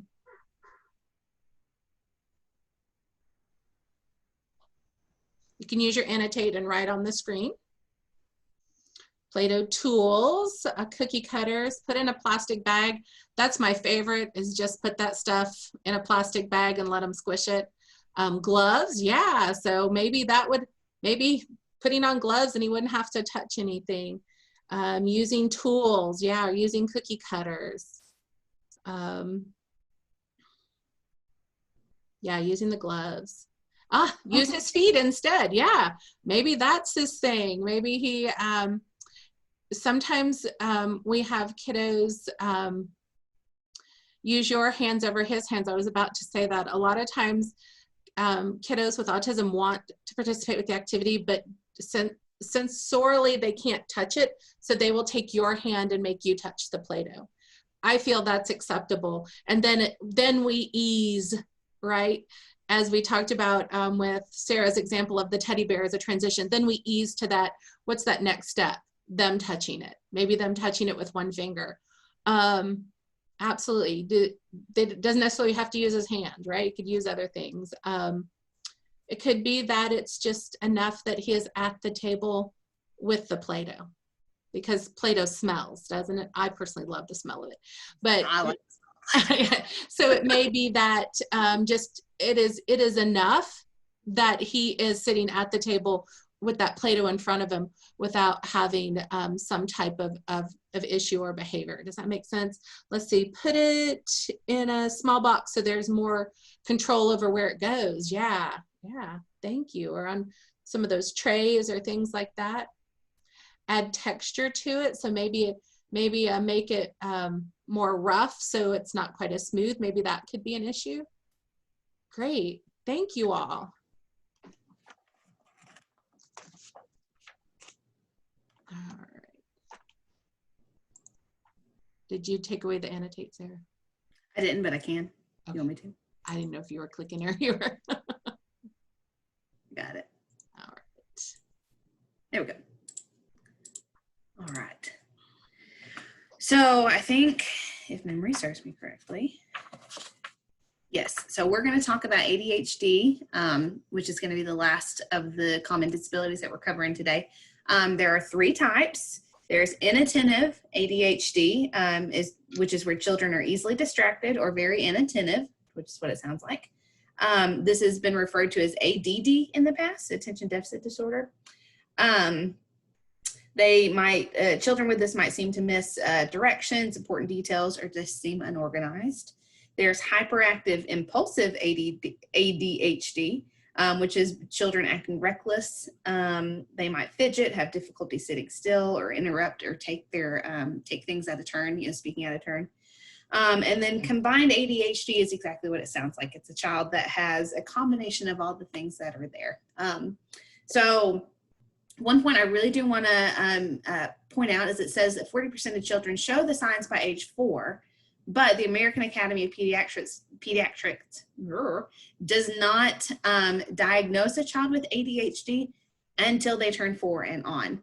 And that's just because there are some very active children out there. My niece, sometimes I'm like, oh girl, you got some tendencies. You got a little ADHD going on, but she is a very active toddler.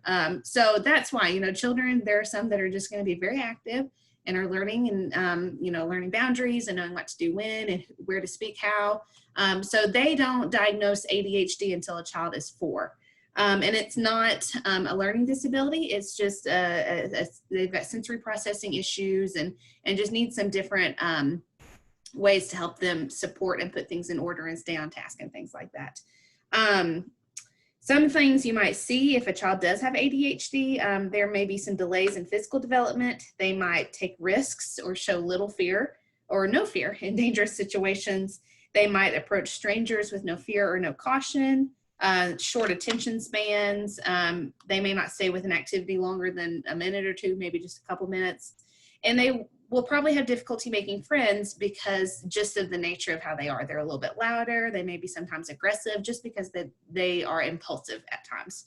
And then, like I said earlier, children with ADHD, like children with autism, do have some of those sensory processing issues as well.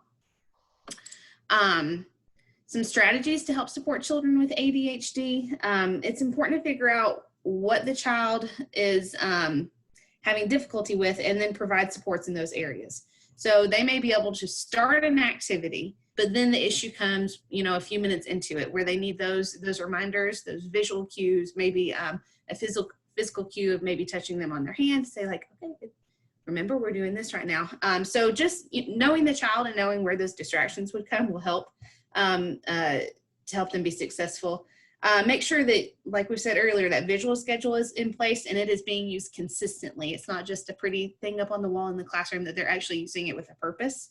That helps children with ADHD stay organized. And then helping them put their things away each day, having a routine where things go to a certain place at a certain time for a certain reason will help them stay organized. Make sure, and having areas clearly labeled. So making sure that shelves are labeled, their cubbies where things go. They may need pictures of where certain things go in their cubby. Maybe they forget that they hang their backpack on the hook and they're trying to smush it up in the cubby at the top. So just different visuals to support them and being able to put things in order and keep them focused and less distracted. Make sure that you give directions one at a time. Using those first then charts are really helpful.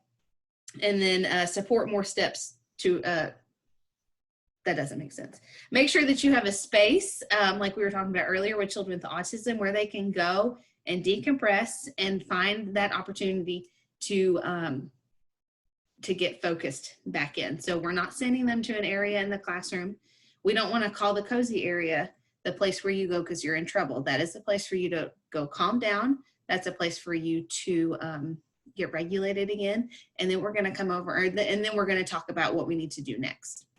And really something very important with all children, but really important for a child with ADHD, is to use those positive behavior supports. We want to reward children for the good things they do and the appropriate behaviors they do, and discipline less because of the inappropriate behaviors that they're doing.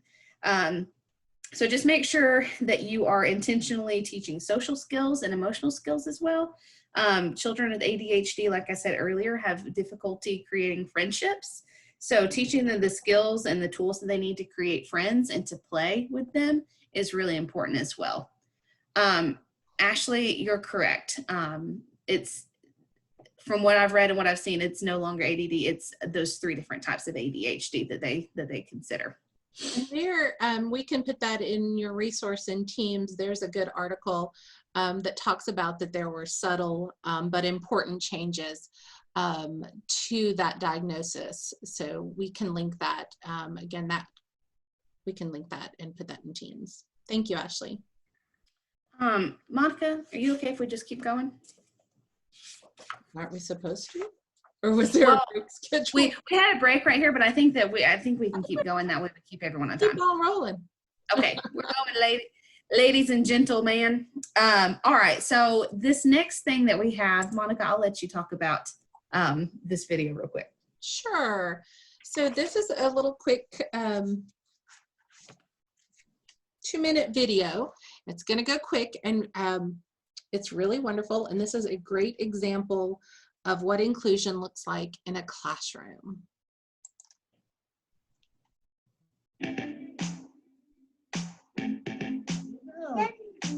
Diana's waiting. Wow. Hey, that's okay. Wow. Come on, Ken. Can you Ever ever Ken. It's okay. Thank you for waiting, Alexander. Alexander's back to reading.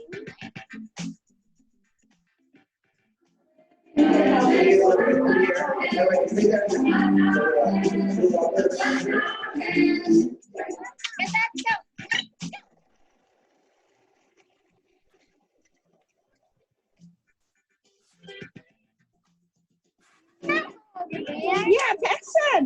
Would you like to help them? Yeah. Go help them. Teamwork. Yeah, teamwork. Right. Osman is right. Teamwork.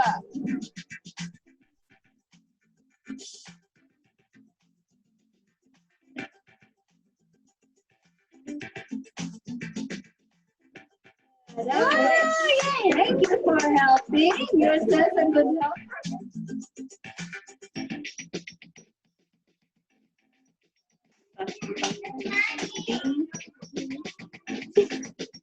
So the bees, they have also a what? The bee.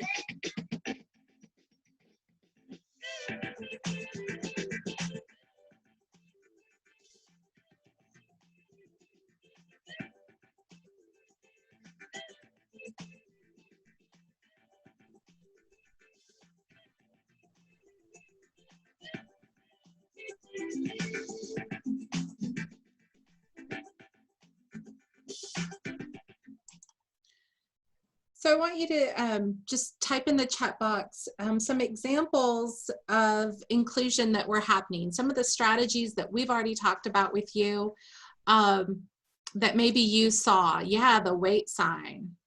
Yeah, the weight visual. I wish that I had thought about that when I was in the classroom. Yeah, love the weight sign. I love the weight sign. I need a weight sign. Somebody needs one of those that just slap that in front of me all the time. The clock sign, peer support. Yeah, the teacher encouraging all the teamwork and play, helping all the children stay engaged, physically helping. Yeah, there was one kiddo that needed some physical help with the parachute. He was still included, right? Space for everyone. Yeah, teamwork. The teacher did a little bit of kind of that play-by-play when they were on the playground, said, yeah, come help. Look, he's doing this. Yeah, there was lots of different tools. Yeah, there was encouragement. Yes, Jerica, that is one of my favorite things. So that pointing to the actual, she pointed to the flat picture of the duck or goose or whatever it was and said beak. Then she pointed to the concrete example that he had in his hand and said beak. That's a huge connection, because when we start with communication with kiddos, we start with that concrete item. We have a ball in our hand and we point to it and we say ball, ball. And then we go to that flat object of a picture of it. And then we can say ball, and the child can use that filing system in their head and find the word ball and what it looks like. Absolutely. Yeah, acceptance of different seating and spacing of children. There were leadership roles for all the children, right? So it wasn't just the typical kids in leadership roles. There was leadership roles for all of the kiddos. You could see that one kiddo kind of leading that circle time, and he had that cape on. You know, he was going for it. Yeah, the materials were accessible for the kiddos. Absolutely. That is just one of my favorite videos that I've come across recently, and it kind of sums up this section of talking about the different types of disabilities we may see in the early childhood classroom, and then strategies we can use. And thank you for applying all of that. Yes, relationship building, Gail, exactly. These teachers did a great job of pointing out those friendships and how they were helping one another. So good. Ooh.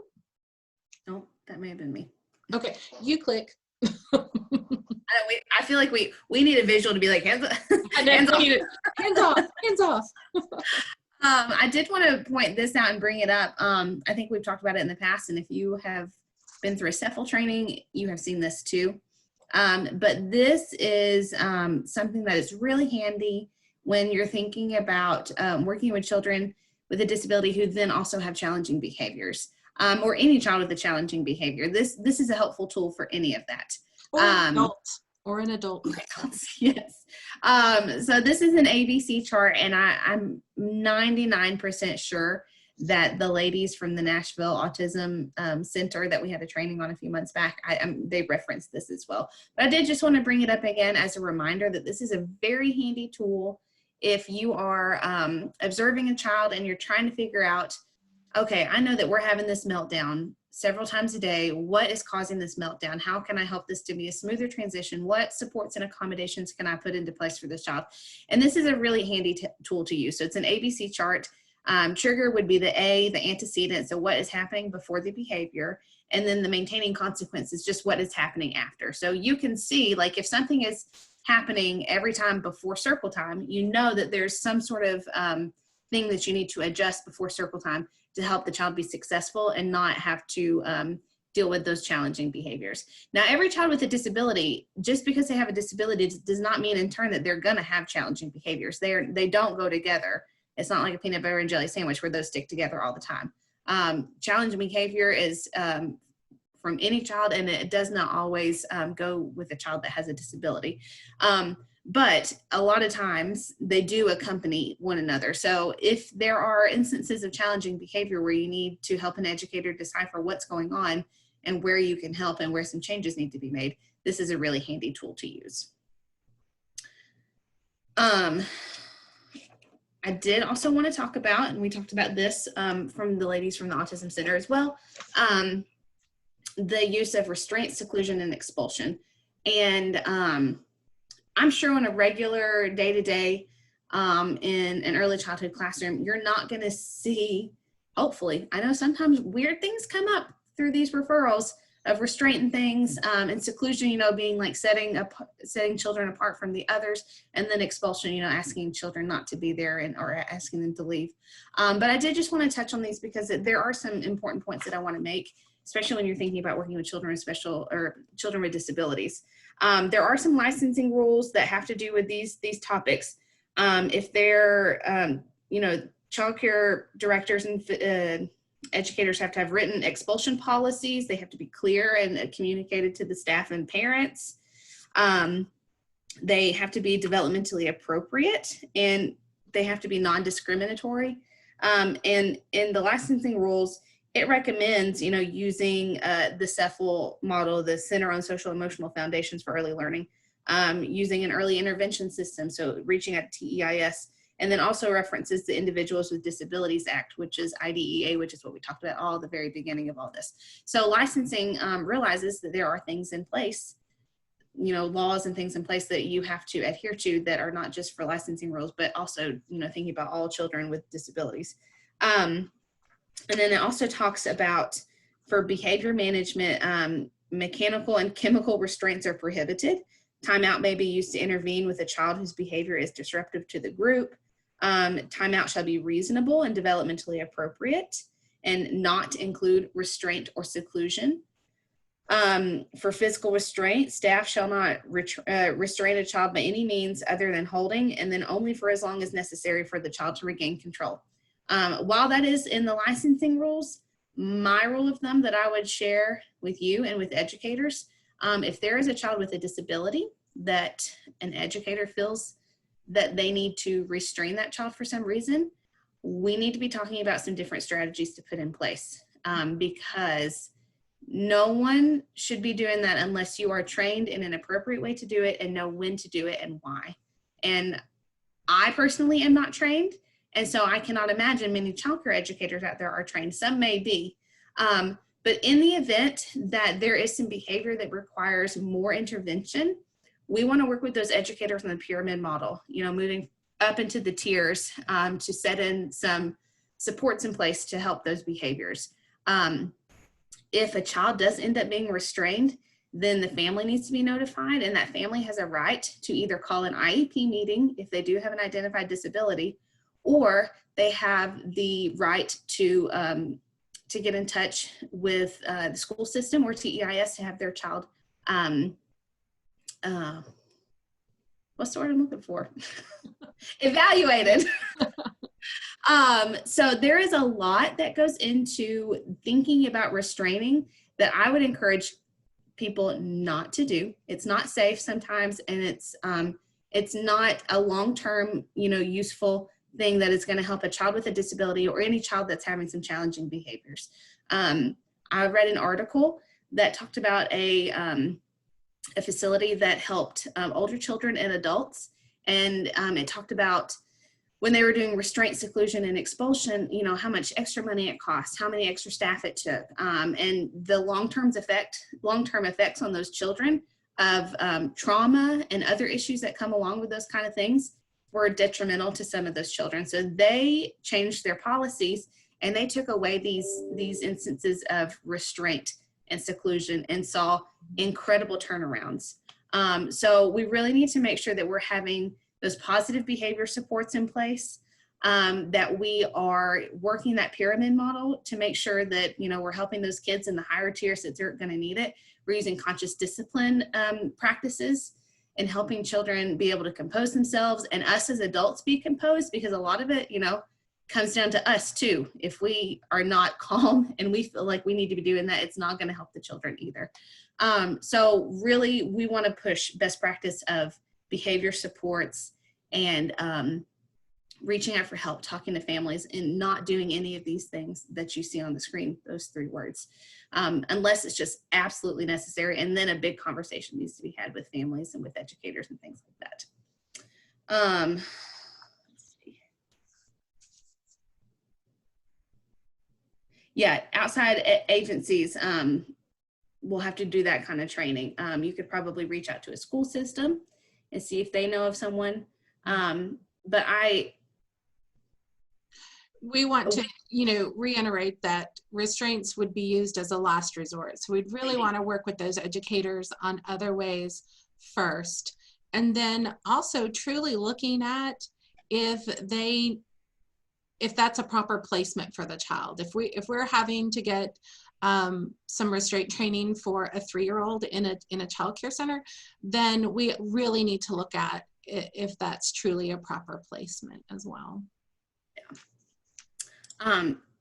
I found this when looking at restraint and some things, trying to fill in, for you guys for this training, and I came across this from Yale. It's their ruler method, and I thought that this was a really good thing. I would take a screenshot, I'd take a picture to share with educators. You're recognizing the emotions of yourself and others, understand the causes and consequences of those emotions, teaching children how using correct labels for their emotions, how to express emotions appropriately, and then regulating those emotions effectively. This is a really good little acronym to keep in mind when you're thinking about working with children that have challenging behaviors. And a good place to start. This is a lot of stuff that you read about and hear about in conscious discipline as well. Okay, so we're going to take a few minutes to talk about families and their process as well. It's important that we think about the families during this process, because early educators may be the first people that they voice these concerns to, or that they hear concerns about their child from the educator. So we need to proceed with extreme caution as we begin this journey with a family. And we want to make sure that we never, as coaches, diagnose or even have a suggestion of diagnosing a child. And also explaining that to the educator, that they do not diagnose, they don't use diagnostic terms or that sort of thing with a family, that their role is really to investigate and observe with that family and guide them in this beginning process. Just a little backstory. I have 3 children with diverse learning needs. I have twins that are 34 years old. This is where you say, oh no, you're not old enough to have 34-year-olds, but I do. And then I have a 9-year-old, and they all have diagnoses, and they all have varying needs that need supports. My daughters, my older daughters will always have 24/7 care. So they'll always have someone that's caring for them to help them with their needs. And my 9-year-old, thank you, Angelica. That's right. I don't look old enough. You win a prize. And then my 9-year-old has just been recently diagnosed with 4 different diagnoses. So in the past 3 years. So this is very personal to me as we talk with families, and that we show them great empathy as we begin this relationship and this journey with them. So we're going to talk a little bit about the grieving process that parents go through. Parents grieve the dream, not the child. This is a lot of times, I can't tell you how many times I've heard when people are trying to empathize with me, they sympathize instead, and they say, well, at least she doesn't look disabled, or at least she doesn't have to use a wheelchair, or things like that. I'm not grieving the child, I'm grieving the dream of what I thought was going to happen. And that the grieving process is where parents separate those shattered dreams and begin to create those new dreams and what's happening and what's going to happen with their child. And it's okay to grieve for what we thought would be and isn't. Make sense? Oh, no, not gonna, nope. Well, Erin, nope, not the Welcome to Holland poem. Nope, that one wrecks me, can't do it. Oh, I forgot my grieving. So parents are in a continual grieving process. So you guys kind of know the grieving process, you've heard it before. There's stages, there's denial and shock, there's anxiety, there's fear, there's depression, there's pain and guilt. And then finally acknowledgement and hope. And what I want you guys to understand is that when parents are dealing with this information time where all this information just starts coming at you about your child, and then it stops for a moment. We think, oh, I've got a breath. I can do this. We can deal with this. And then another thing happens. So often parents are in a continual grieving process, and they're in that grieving process in different stages for different things that are happening. So I'll never forget when I was just in my like angry phase. Is that on here? Maybe that's denial and shock. I don't know. With my twins, and I was just having a really, really rough morning with them. It was just almost impossible to get them to school.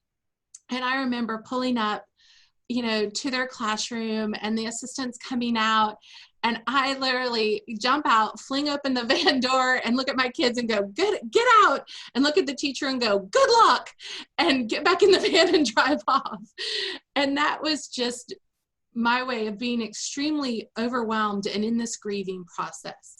Thankfully, that teacher was very kind, and she called me about a half hour later, and she's like, oh, your girls are doing great, and they're having a wonderful day. And I'm like, oh, good, So that happens a lot. We see that a lot when families are having a rough time with their kiddo, and they drop them off and say good luck. And that's when we say, I've got this, right? We reassure the family that you've got it. All right. Let's see. So words matter when we're talking with families. Keeping in mind that the family and the parent, they're the expert on their child. They know their child best, okay?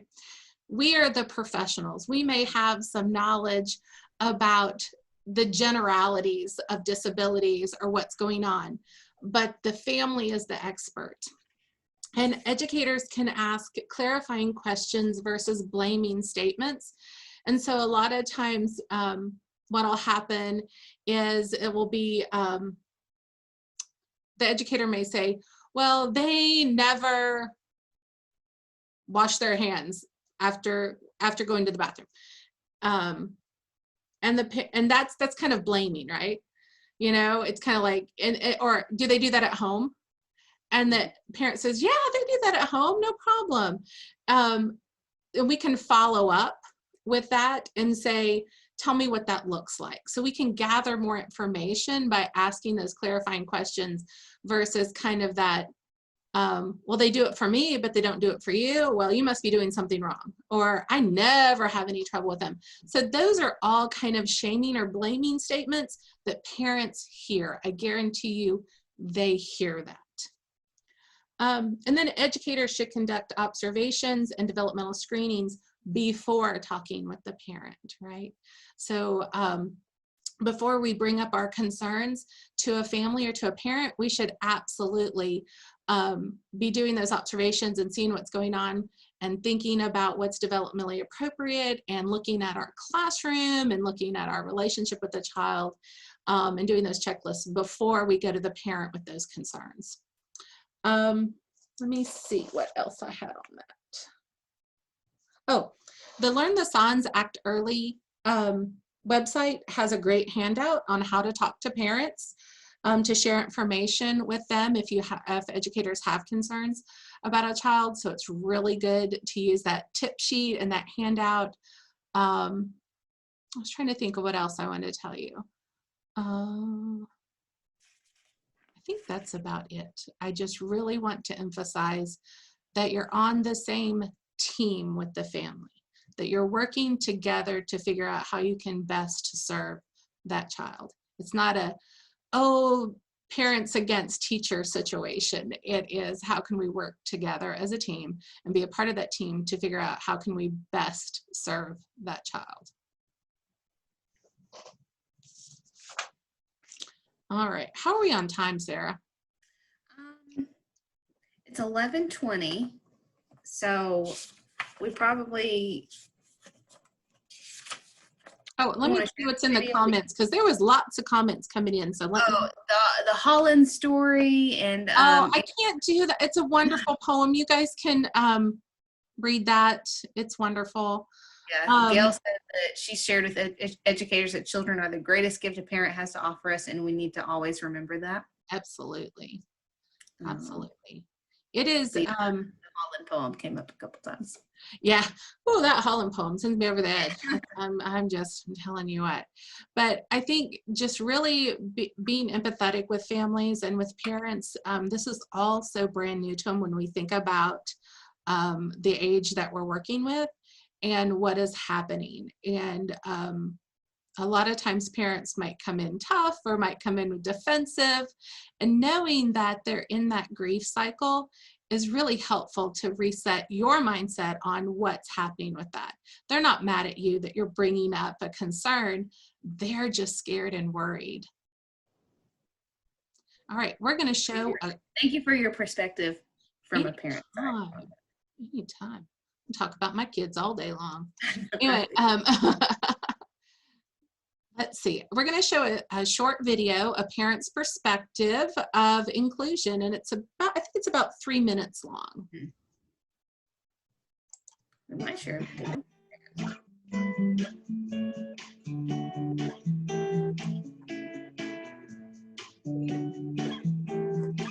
At 6 months old, the neurologist told us that Lydia had a stroke in the left hemisphere of her brain and a diagnosis of cerebral palsy, which affected the motor coordination, the sensory experience for her right side of her body. They said she would probably not walk, most likely would never talk. But you know, the brain has a lot of plasticity at this early age. We support her development by providing her with opportunities that every other child is provided with, making sure she's very involved in the community. We spend a lot of time at the parks, a lot of time at the library. I kind of decided that what I was going to do is I was going to immerse her and surround her with as many typical peers as I could to give her the model and the motivation to be just like every other kid. And she has followed suit with my plan and has kept up with all her peers. She does things a little differently for herself and she makes up her own little modifications, but she doesn't miss out on anything. More than anything, I want Lydia to be comfortable in her life with her peers and her friends and her family. And so from the very beginning, I started looking at community activities that she could be involved in and be with typical peers and learn from typical peers. So at 4 months old, I had her going to the library for baby rhyme time. And we would be in a room with a bunch of babies, clapping our hands and singing songs. And then I started taking her to the preschool story times. So she was with older kids in the library, sitting on the carpet square, clapping her hands, listening to the story. And she's such an observer that she really has taken the reins. I kind of put her on a path and then she goes running down it. So at the library, she would watch the other kids and want to do what they were doing. And that was the most important thing to me, that she had the motivation and the perseverance to keep up with her peers. And she's done that. And her being in a classroom full of children with all sorts of abilities has just enhanced that experience. So starting at the parks and the libraries, and then now being in school, she doesn't know she's any different. And 99.9% of people in public don't know she's any different either until I share with them. And I share a lot. I'm an open book in public. People ask me, or kids ask, because she wears a brace on her hand and she wears a brace on her foot. So in that way, there is a visual for people to see, oh, what's happening there? And when I get the kind of quizzical looks, I'm happy to share. She had a stroke. It's harder for her to use her right arm and her right leg. And these supports really help her to straighten out her muscles and allow her to move her body the same way that you move your body. And the response I get from kids is like, oh, okay. They think she got hurt or there's some sort of injury because she has a brace on her arm. But when I tell her it's just like to help her, they pay no mind to it. And I like that curiosity. And I always thank people. Thank you for asking about that, because I'm glad that you know about it. And I'm going to teach Lydia that throughout her life, to share her story and to tell people what is going on with her and her body and to feel empowered in that. She's a child that needs more support, but I see her running right along with all her peers in every way. I see her playing sports. I see her in a typical classroom. I see her sharing her experience with other kids, and if she needs a modification, a different type of pencil grip or help with scissoring or things like that, I see that as just a small thing. I don't think it's gonna make a huge difference in her life. And I think it will be great for not only her to be at peace with needing those supports, but I think it will be great to show her peers that it's okay for different people to need different things to succeed. The fact that she's been included starting at really 6 months old at the point of diagnosis has been profoundly impactful in her success.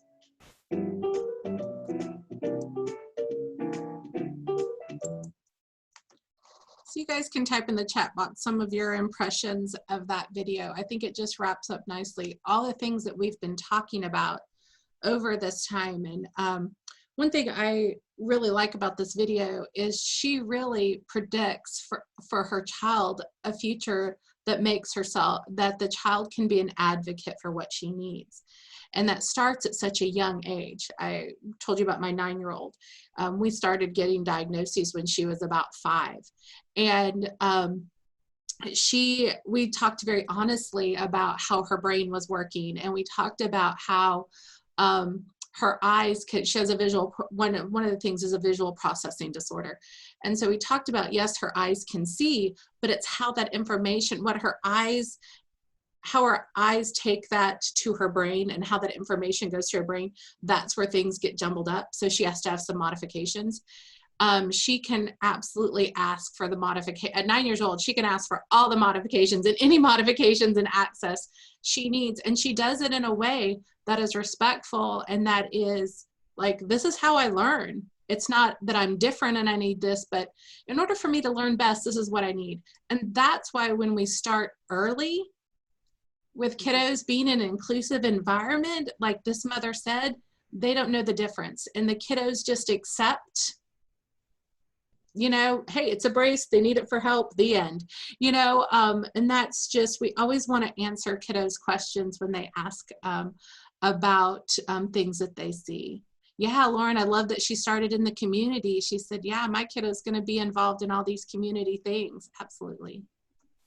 Mary said, I like how she said that she was glad when people ask questions. I think we avoid asking questions a lot of the time because the fear of upsetting the parent. Mm-hmm. Yeah, the mom wasn't afraid of involvement. She wasn't going to shy away and say, oh, my kid can't do this. It's, let's try it, right? She's like, I didn't know if this was going to work, but I'm going to try it. Absolutely. Yeah, she spoke about her child's strengths, and that's where we want, that's how we always want to talk about kids. We always want to talk about kids from a strength-based model. What can they do versus what they can't do, like they can do it. Absolutely. Thank you for that input.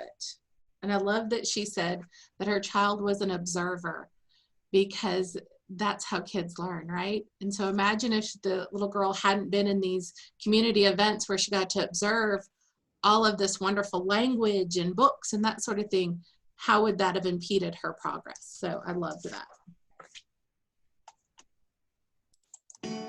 Oh no, I don't know what happened. Okay. All right, I'm stop touching you. You changed the slide.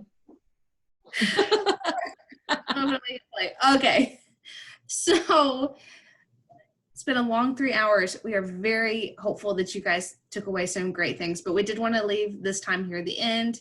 If there were any questions that you had come up that you did not ask along, we also realized that there may be some questions of, well, what if da da da da da da da. So we wanted to open the floor up if you had some questions, and we'll try to answer them.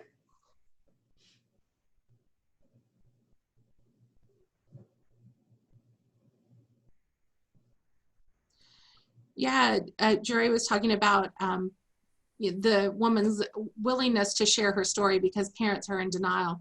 Absolutely, denial is huge, and we can't move people until they're ready to move. My own circumstance, I wasn't ready until my older daughters were 15 to have a diagnosis of intellectual disabilities, because that was heartbreaking for me. So absolutely. When you share those stories, then you can bring parents and other community members into what's happening in your life, and they can support you, and you can move out of denial and into action. Absolutely. Yeah, Gail, you're right. We all have at some point in time in our lives where we need some support, or we need some modifications, we need some adjustments to be made. So I think if we can think of it in that perspective, you know, like us as adults, we need certain things throughout the day. So why should a child not, and why should we not provide that for them?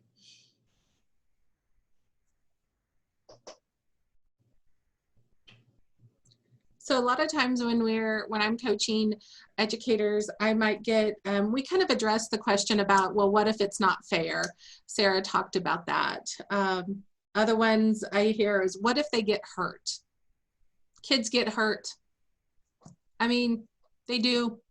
And it's going to happen whether you have a disability or not. Kids are going to get hurt. And we're going to try to, on the front end, set up the safest environment possible so that child can progress and be safe. That's where our health and safety coaches can come in too, and looking at that safe and healthy environment for kiddos. I worked with a childcare that wanted to, or I think maybe one of the, not I did, Southeast did. I think it might have been Ashley worked with an agency that wanted to keep a child in a very, very young classroom because of their physical disabilities. They were afraid if they moved him up with his age group, he would get hurt. So they wanted to keep him with infants or toddlers when he was an older, preschooler. That's, that goes to not fair, and it also goes to what if they get hurt. So we have to set up the safest environment possible. Yes, Gil said, I often see it's the adults who have issues with the fairness. Children don't have a problem with other children needing adaptations. Right, right. Okay, what if educators are working with parents that don't want their child to be assessed? That's okay. I mean, granted, we would hope that would happen, and it may happen when that family moves a little bit further through that grieving process. But again, all of the strategies that we talked about work with all children. So we can use any strategy with a child that is necessary. There doesn't have to be an assessment occurring, but we can continue to build that relationship with that family and move them further along that path of acceptance, or just any kind of movement toward assessment, if that makes sense.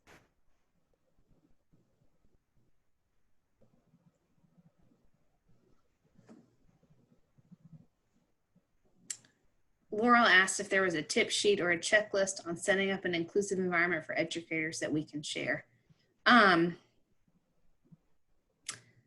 don't know of a tip sheet. Monica, you might. Well, I'm thinking if you have good design in your classroom, yeah, there's really not a specific checklist. However, we did include in the documents that we'll be providing for you.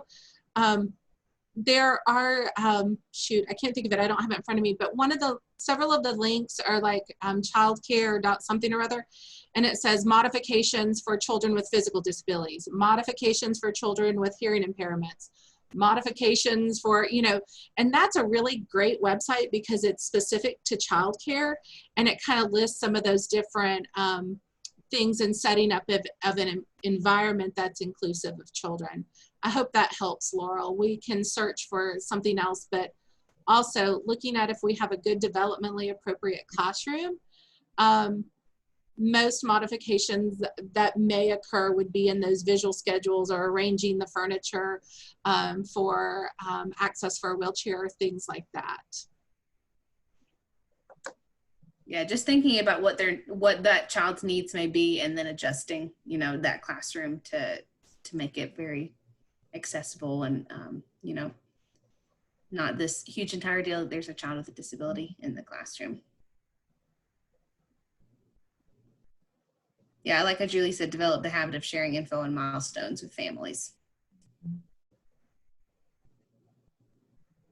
And reminding educators that they can get so much of that stuff free from Learn the Signs Act early, and provide that for their parents and families. Yes, Jennifer, STEP is a great resource in Tennessee, and I am drawing a blank on what STEP stands for. Support and training for exceptional parents. Thank you. I drew a blank. I've used their services in the past. They also help in providing advocates if you're having a difficult IEP meeting or an IFSP meeting and things like that. So I've used them in that capacity in the past for my daughters, but I couldn't remember that. Thank you, Laurel.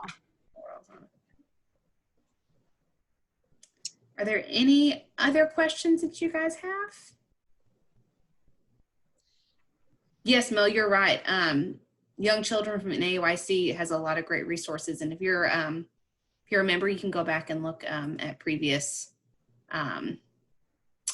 publications that they've come out for about the last 5 years or so, and there's great stuff in theirs. Okay, Ashley, can you speak more to the children helping push the chair or other equipment? How can we help teach community and supporting without disrespecting the person in their chair? Absolutely. I think it's, again, not just walking up or having a child. So you're in a classroom, you have some wheelchairs that maybe need to be pushed, and you say, go push that chair, go push that chair. And you don't ever ask permission from the child who's in the chair. And asking permission or talking with the child first is just showing that they respect them. Even if it's a young child and they're nonverbal, it's still that going up and saying, is it okay? Or I'm gonna have Sarah push your chair today. So that does that make sense? So we still want community, we still want supporting, but pushing that wheelchair is like someone walking up to me and grabbing my hand and saying, come on, and pulling me along without ever saying, I'm gonna touch your hand and I'm gonna pull you along. Does that answer that question a little bit, Ashley? Absolutely. And Monica, someone, Jennifer put a resource, a website also for STEP in the chat as well for those who may want some additional resources. Great, yeah. Yeah, and Gail Callis, you're right. You know, we always, a first step, you know, is referring them back to that pediatrician, right? And hopefully the pediatrician is on the ball and doesn't say, oh, just wait, it's fine. Going back to, you know, kind of what Sarah had said is that we're going to use evidence-based practices, not personal experiences. That goes back to that, you know, too, and that educators knowing to refer to back toward the pediatrician and knowing where to go to get that information to guide those conversations, those really, really hard conversations with parents. Again, talking about, you know, that relationship with parents. You don't want to start talking about this really hard subject if you don't even know their name and all you call them is mom or dad. Please don't do that. You know, don't say, hey mom, let me talk to your kid about, I think they may have ADHD. Don't do it. Just don't. You know, so it's that building that, you know, relationship with that family as we go through this process. Monica and Sarah, one of the things that I was thinking throughout, especially when you started talking about the adaptable environment, that would be a great leveled training on this and how to make your classroom adaptable for all children, and how to make it look like you're really not separating anyone. Just all the things that you could possibly do in your classroom to make it adaptable. Yeah, I have a 2-hour presentation that's just that section on common disabilities, the characteristics and strategies. So I already have one developed. So absolutely, it's a 2-hour training. Oh, look, it's an add-on, Precious. I was just going to say the inclusion part too. Yeah. Oh my. All right. Hi, moving on, folks. Moving on. As long as we can get it done when no COVID hits again. I'm so thankful that we finally were able to bring this to you guys. We've been talking about this since March. And so thank you for your patience. And we're really happy. Slide? Do you want to do the go ahead. Okay. You go ahead. Hands off. We're really thankful to finally get it all to you guys.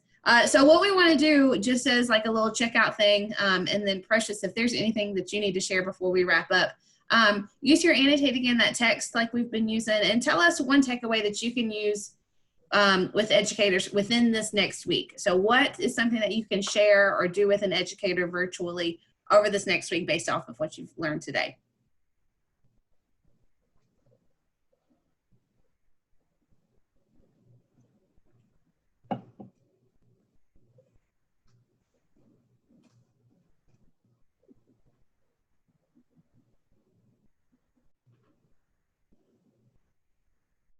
Whoever is writing, well done. I know.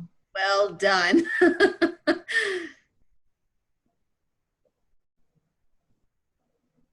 Encourage them that they can do hard things. I love that you are capable of doing these things. I love that. So one of our family mottos in our family is we can do hard things with grace. And so that is one of our family tenets. And so absolutely.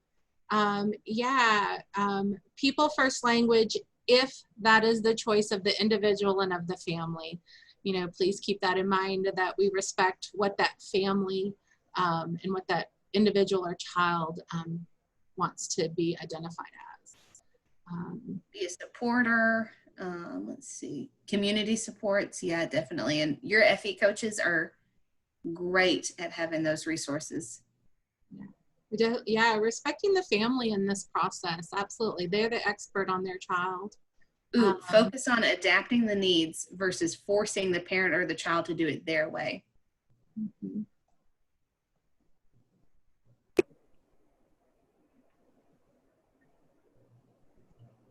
These are great, you guys. Thank you all so much. I have enjoyed doing this training, and as Sarah said, we are so glad to get it off our plate. We'd rather have done it in person because we have so much passion for this topic. We both do, and I can see from the conversations and the input and the engagement that you all have that you guys have a passion to know more and do more and continue the great work that you're doing. And remember that it is worth it. And that's all we have. I don't have anything to add other than we will be making sure all resources, as said throughout the training, will be in Teams. So I will notify you guys when all of that is ready and we have pulled all that together. But again, thank you, Monica and Sarah. You guys did an awesome job. There is an evaluation that will be attached to this training, so I'll make sure I send that to you once it's completed. Sounds great. And if y'all don't have anything else, I don't have anything else. You guys enjoy the rest of your day, and we'll see you next time. Thank Bye, you. everybody. Bye. Sarah, will you stay on a few minutes? Mm-hmm. Yeah. Hey, Monica and Sarah, you did a great, Ellen, you did a phenomenal job. Thank you guys so much. Thank you, Ellen, for participating and being a part of it. We appreciate that. Ma'am, you guys did great. Thanks. Thank you.